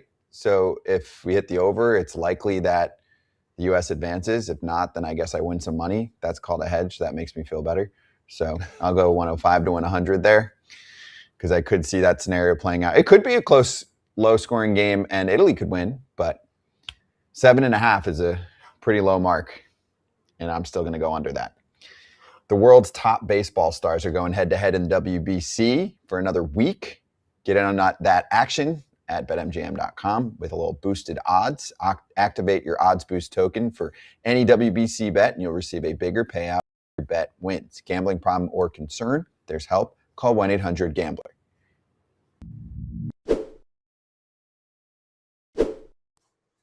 Joining us now is Trevor Rogers, Orioles left-handed starting pitcher, who had one of the greatest second halves I think I've ever seen last year. What happened in the second half? What maybe not what happened, but what changed for you? What did you figure out? Yeah, that's a good question. I think it's kind of a lot of different things, but kind of make a long story short as I try to get all these bugs out of my face. I think just the mental aspect of the game. I think this game is really good at humbling us, and I think I was so result oriented. I think I needed to kind of change my outlook on baseball and how I went about the game, and I started getting with the mental skills guy and really become process oriented. Really built like a solid foundation, and I got to the point where I wasn't focused on the results at all, and those things kind of took care of itself. And obviously, I got stronger with all the injuries that I had, and it all just came together for a really good second half. What is for people out there, kids, people that don't know how does that start with a mental skills coach? Like, do you start? I remember we used to have the guy named Harvey Dorfman who had a book, The Red Light, Yellow Light. Yep. They used to hand it to us in the minor leagues and say, "Hey, read this," right? And you read it, and you're like, "Okay, when I get mad, it's a red light. I'm going good, it's a green light. When I get to yellow, I gotta take a step back." So, what is a mental skills coach in today's game? Where do they start? Yeah, it starts with the red light and the yellow light, and it's more of just giving you a bunch of different tools that you need and kind of throwing them against the wall to see which one sticks. And for me personally, it's how I talk to myself on the mound. I remember when I was rookie year and then in 2022, any little thing bad that happened, it was immediate negative self-talk, just beating myself up for no reason. So the biggest thing for me was positive self-talk, and really just building that solid foundation each and every day. As soon as I walk in the door, I know what I'm going to do, and I know what I want to accomplish each day. What does that sound like? What does your self-talk sound like? It's more of just, like I have a couple mantras that I'm always telling myself, attack strike zone, one pitch at a time, And even when they get a hit, like, hey, you execute that pitch, you got a ground ball, that's all you can control. So just, when things don't go my way, so it's kind of positive affirmations that I tell myself to keep me on the right track. When you were on the bad side, you weren't like Tyler Phillips, or you're like smacking yourself. I was never that bad. I was never Ken Giles and punching myself in the face, so I never did that. By the way, I can't say I haven't done it, because I have done that before. I get about 0 for 15. There's been a punch thrown my own way before, so I'm not making fun of them. I've been there. Yeah, Pitchers. 100%. Pitchers don't have bats that they can snap. We have bats that you can snap, and it makes you feel a little bit better. Now, you got me now, Trevor? I got you now. Sorry. No, you're good. You're good. We got technical stuff, but I said we had bats. Hitters have bats. Pitchers don't have bats. They can't really break their glove. It just bounces back. But you talked about last time you were on. You talked about how you changed. I'm not sure if you went to Driveline, Tread, or you went to one of those places, and you figured out different deficiencies that you have. After a really good season like you had last year, do you try to add, if that was good, what else can I do? What's the next step? Or not saying it's complacent, but you're like, man, I did pretty freaking good. Like, I'm just sticking just with that, and we're good being right there. Yeah, it's a good question. I'd say it's a little bit of both. I think that's a mistake I made after my rookie year. I think like, hey, I had a great year. I don't really need to change anything. Let's continue to, build on what I did. So I think that's something that I learned from, last year going into this year. I had a good second half, but looking at it from a full picture, it was only half a year. So the first half I was mainly in AAA. So that's really a big thing coming in to this year is, being consistent for a full season is, it's something that I haven't been able to do for quite a few years. So it's something that's kind of, trying to check the box on that. And that, goes back to my routine, how I'm going about each day. And, as far as like mechanics, clean up a couple of mechanical tweaks, sharpen up some of my pitches, some of my breaking balls, and kind of and go from there. How do you carry it over? How do you carry over what last year to an off season? Because you were probably at the end of the year like, man, I don't want this year to end. Like, I just want to keep. Can I just keep pitching every? Like, can I go to winter ball? Can I go wherever? Just keep pitching every 100%. 5th day, right? Yeah. So how do you carry that over? Because again, you just talked about tweaks and things like that. Is there a way to carry momentum over to the next year? I really think there is. And going back to my mental skills guy, we've talked about, hey, you want to give him a shot? Can you? Yeah, Zach Sorensen. He was with the Reds last year, and he's kind of doing his own thing now. He's been great. He's helped me a lot, so he's probably one of the best in the game. So shout out to Zach. But we've been talking quite a bit in spring. It was like, hey, what do we want this season to look like? And I think we've both been on the same page of like chasing numbers is poison. I don't want to chase numbers, and to be honest, I don't even really want to chase what I did last year. The only thing I want to chase is the consistency of last year. I think every single baseball player, like y'all too included, like everything that we want in a career is just to have consistency and know that what we're going to get and we can give our teammates every time we're out there and we take the field. So that's the biggest thing for me this year is carry that momentum or that consistency into this year. How do you react, or even the rest of your starting rotation mates react when you read something or hear that the pitching, they don't have quite enough pitching. They didn't do quite enough in the offseason, the Orioles? Yeah, I would probably disagree with that. I think we probably have the most underrated rotation in baseball. I mean, just look at those names right there. Bradish probably got some of the best stuff in all of baseball. Bassitt with the run that he went on in the postseason last year. Baz is unbelievable. Eflin can eat innings left and right. And Kramer, he's our bulldog. He can eat innings too. So we got one of the most underrated rotations in baseball, and just overall stuff and just overall command. So the fact that I get to, share a clubhouse with those 5 other guys, it's going to be special. That graphic, does that mean you're the opening day start? Is that the graphic we just ran with you at the top? Does that mean they're that Craig's telling you you're going to be the opening day? Dude, that would be pretty cool, huh? But yeah, it's gonna be pretty fun to compete with all those guys, and we'll see Did what he happens. announce that yet? No, yeah, I didn't announce it. When I talk to him, should I? You've probably poked the bear a little bit. Yeah. Okay, would that be something you'd be into? It's definitely something that I want to, once my career's done, have at least one opening day start. You guys open with who? The Twins. They have a lot of lefties in their lineup. I don't know. Doesn't matter. You're split neutral. That's the answer. Don't matter. Don't matter. It don't matter. That's right. Exactly. What's the new guys like? Some of the new guys you brought in, Pete. Some of the other guys that you've brought in. What is Pete? And geez, I'm sorry, I'm half asleep. But who else they bring in? Kratz, Jackie, Bassitt. Bassitt's too smart. I can't talk about him. He thinks way too much. Pete's more on my level.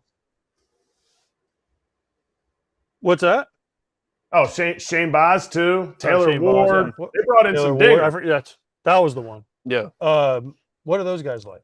Man, they're just all great additions to our team. All like just great human beings. Pete's, I think really adds that veteran presence to our lineup, and he's great for us as a leader. Even though he's been with us, 2 months, he's just that veteran leader that this clubhouse needed. And Ward, he's top-notch human being, puts his head down, goes about his work the right way.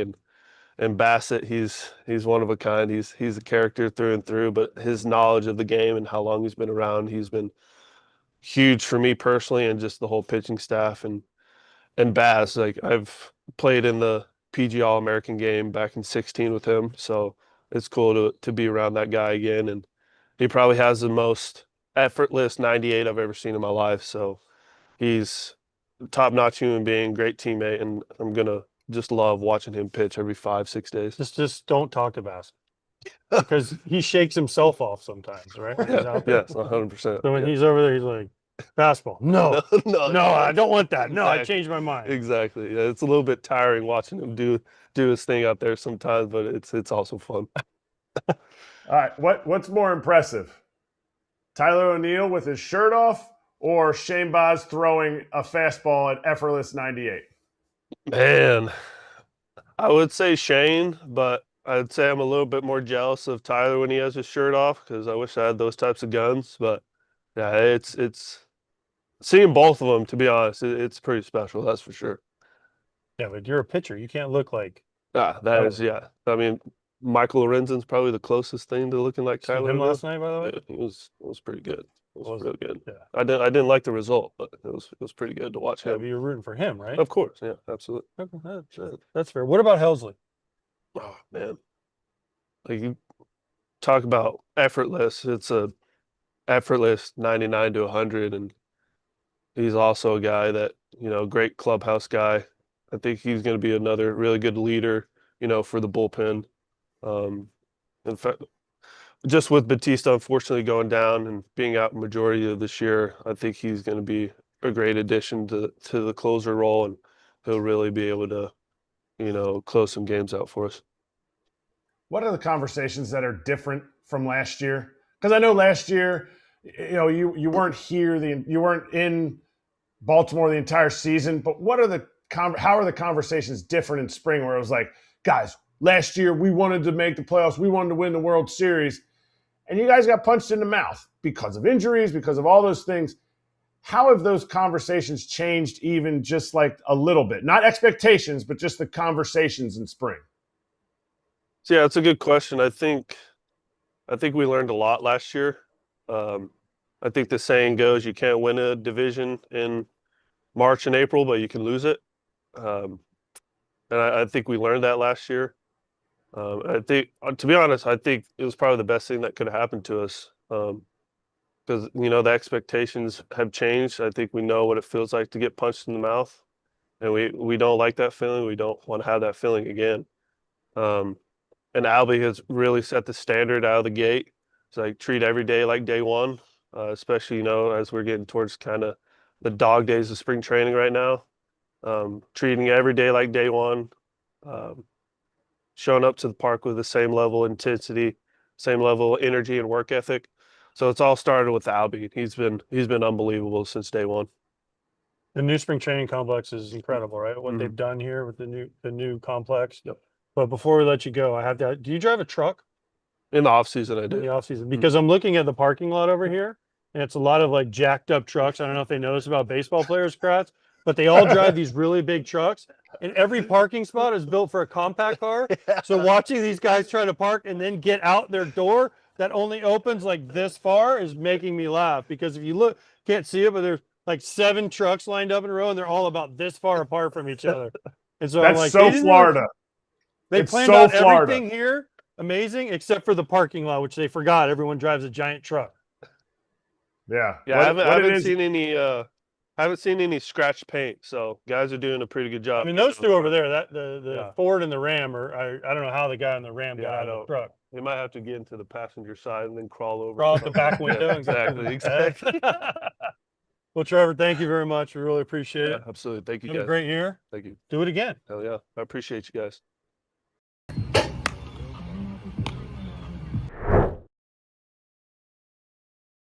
Hey, when you're keeping the lights on for thousands or even millions, reliability isn't optional. Fastenal helps power generation teams stay running with the right parts, tools, and safety gear right where the work happens. From turbine maintenance to everyday MRO needs, our local teams and on-site solutions keep your crews supplied, efficient, and safe. Fastenal, powering up productivity one plan at a time. Want to learn more? Visit fastenal.com for industrial supplies and innovative solutions. That's FASTENAL.com.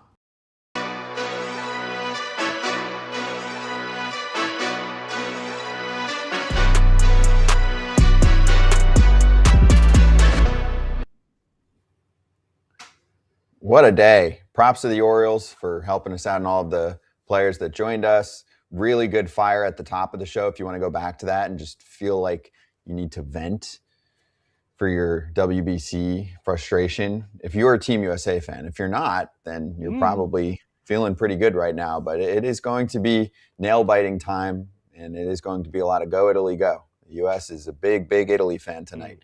The U.S. is Italian this evening. I think that was the joke I put yesterday in the post-game show. Post-game shows, by the way, tonight we will be on live. There's a couple scenarios. We're like the WBC, and we know the scenarios. So after the Mexico-Italy game, this is most likely, don't hold me to this one, we would go live if the U.S. is eliminated. If not, we would do what we regularly were scheduled to do, which is go live after Dominican Republic against Venezuela. And then, of course, in that post-game show, we would also talk about what happened with Mexico and with Italy. There are 2 really must-see games. They're staggered about an hour apart. You know where to find them. Fox One app. They'll be on Fox and FS1 as well. But if not, for you, Fox One app is the spot. Also, what else did I want to say? Oh, real quick. So we have 2 minutes. AJ, just your 30-second take on the end of the Cal Raleigh stuff. We were going to do a whole segment on it. We just ran out of time. You weren't on with us yesterday. I'm assuming that you would have done the same thing as Cal, but then afterward, would you have called Randy and been like, hey dude, but we're still teammates. Like, we're good. Yeah. I mean, it wasn't that bad. It would have been before though. You would have been like, hey man, like I had a conversation with another ex-player about this, and you always said hi to people, but you didn't make it obvious, right? Like you didn't walk up and shake their. I mean, I get what they're doing. It's a good show of sportsmanship and all that stuff, but I always just kind of kept my head down, and people, say something, you keep your mask on, and hey man, hope everything is good. Especially guys like that. So I never played against. I mean, I played against ex-teammates, but never teammates, and on a stage like this. So listen, man, I have no problem with Cal did. Like who I forget which one of our guests said we don't know exactly. Oh, it was Adley when he's like, I don't know what was going on in the USA, what they talked about, right? So I don't know. I just didn't like that. Again, I don't know all that's going on. I just didn't like Randy being like, he can F off. Well, guess what? You're about to spend 8 months together. So like, can he really F off? Like, this is your dude, man. This is a dude that hits 60 for y'all. Right. So I don't know. I just think everything is blown out of proportion today. I wish it wouldn't have happened, but I would have been a dick too. So I can't really say anything. Acknowledging your persona, I think, is important in this instance. That's okay. Yeah, and you would have probably been pissed, AJ, that Randy took it to that line. You probably would have been like, oh, you can have fun with it after the game, but I don't need him to to say F off. Yeah. Yeah, exactly. Like if he would have made a joke, and maybe he was joking. I don't know Randy. I've met Randy. That's about it. But maybe he was joking when he said that. I don't know. But I don't know. I wish it wouldn't have happened. And people that are saying, oh, it could have been fixed with a simple greeting. Yeah, it could have been. But maybe Cal said, hey, Randy, not now. I'm not going to shake your hand. And then maybe he said nice, something nice. I don't know what he said because I wasn't there and I don't have a microphone. And so I don't know. I just find it funny that, I used to hate when people come up to me and tap my shin guard with their bat. I'm like, I don't go to second base and kick you in the shin when I see you. Why are you hitting me with your bat, dude? It's not cool. Right? Like we're friends. Hey, what's up, man? Stay healthy. Have a good game. We're going to compete against each other. But like, don't come up and whack me in the shin guard. Because like I said, I don't go out to second base when I'm standing on second base and kick you in the shin and be like, hey, how's it going? Like, stop. I think that's actually a really good analogy. So we'll end on that. 2 more orders of business on the way out. One, I didn't get this in the other day and wanted to. We had talked about it before it happened, but I was able to rep FT at the Beyond Now Summit with just a ton of creators, influencers, people in the content space. So just wanted to shout out the event. Actually, got to spend a lot of time with the Dunn family, including Livy's sister, who is a superstar who represents her. Jules is her name, and then was on a panel with just a ton of people in sports. Jameis Winston was there. This guy, Jordan Matter, has 35 million YouTube subscribers. I mean, he's a superstar putting together short little, I guess you'd call them like skits. But anyway, if you want to see more info, Beyond Now Summit, they'll put a lot of the conversations that we did. I did like 10 interviews on their site and platform. Kids, it was geared towards high school kids. We get the questions all the time, like, how do I get involved in the industry? What do I do first to try and kind of build up a resume? A lot of those conversations were there. So I wanted to shout that one out. It lived up to the billing. Kratz and I were excited to talk about it leading up to the event. Lastly, Kratz Hatz. Obviously, wearing those, camp. I'm going to start wearing all the WBC. Again, for everybody who didn't see it yesterday, this one's cool. I used to vacation a lot in Sarasota. Like, just... They hit it out of the park. It's awesome. Big Amish here. Big Amish here, Kratz. Nick Kurtz, you come here on vacation all the time. Big Amish. Remember last year I stayed at the Amish hotel, and you were so excited. You wanted me to try the place. The peanut butter pie. Peanut butter pie at DeRosa's Dutchman. You need it. You need it in your life. Nope. Gave up sweets for Lent. Nope. Not doing it. Not doing it. That's why Did you really? Fits so snug. Yeah, it's tough, though, because... especially on the road, it's hard. And by the way, before I go, huge shout out to the Orioles, not only for the cool sweatshirt, Jackie, Jennifer, Nate. I got those right. Jackie, Jennifer, Nate. Yes, perfect. Crushed it with the guests. And by the way, Cal Ripken was here. I asked him to come on. He kind of laughed at me because he's not in uniform or anything. So, but thank you to the Orioles. You guys rocked it. All the players that came on. I saw Mike Elias. He's now my white whale. I'm going to figure out how to get him on. Craig Albernez, I saw him. He was too busy. It was cut day today. He had a million things going on. So, but the players that came on, you guys rocked it. PR staff, you guys crushed it. Thank you, Baltimore Orioles. Yeah, and we also had a million players on to fill up the whole show. We didn't have time to do much else. It was great. That's the point of why we're doing this. 5 a.m. call time for the crew. Props to them too. And we will see everyone tomorrow. We've got Twins camp on Thursday. What, it was 6 a.m.? Okay, fine. It was 6:15. What are they talking about 5 a.m.?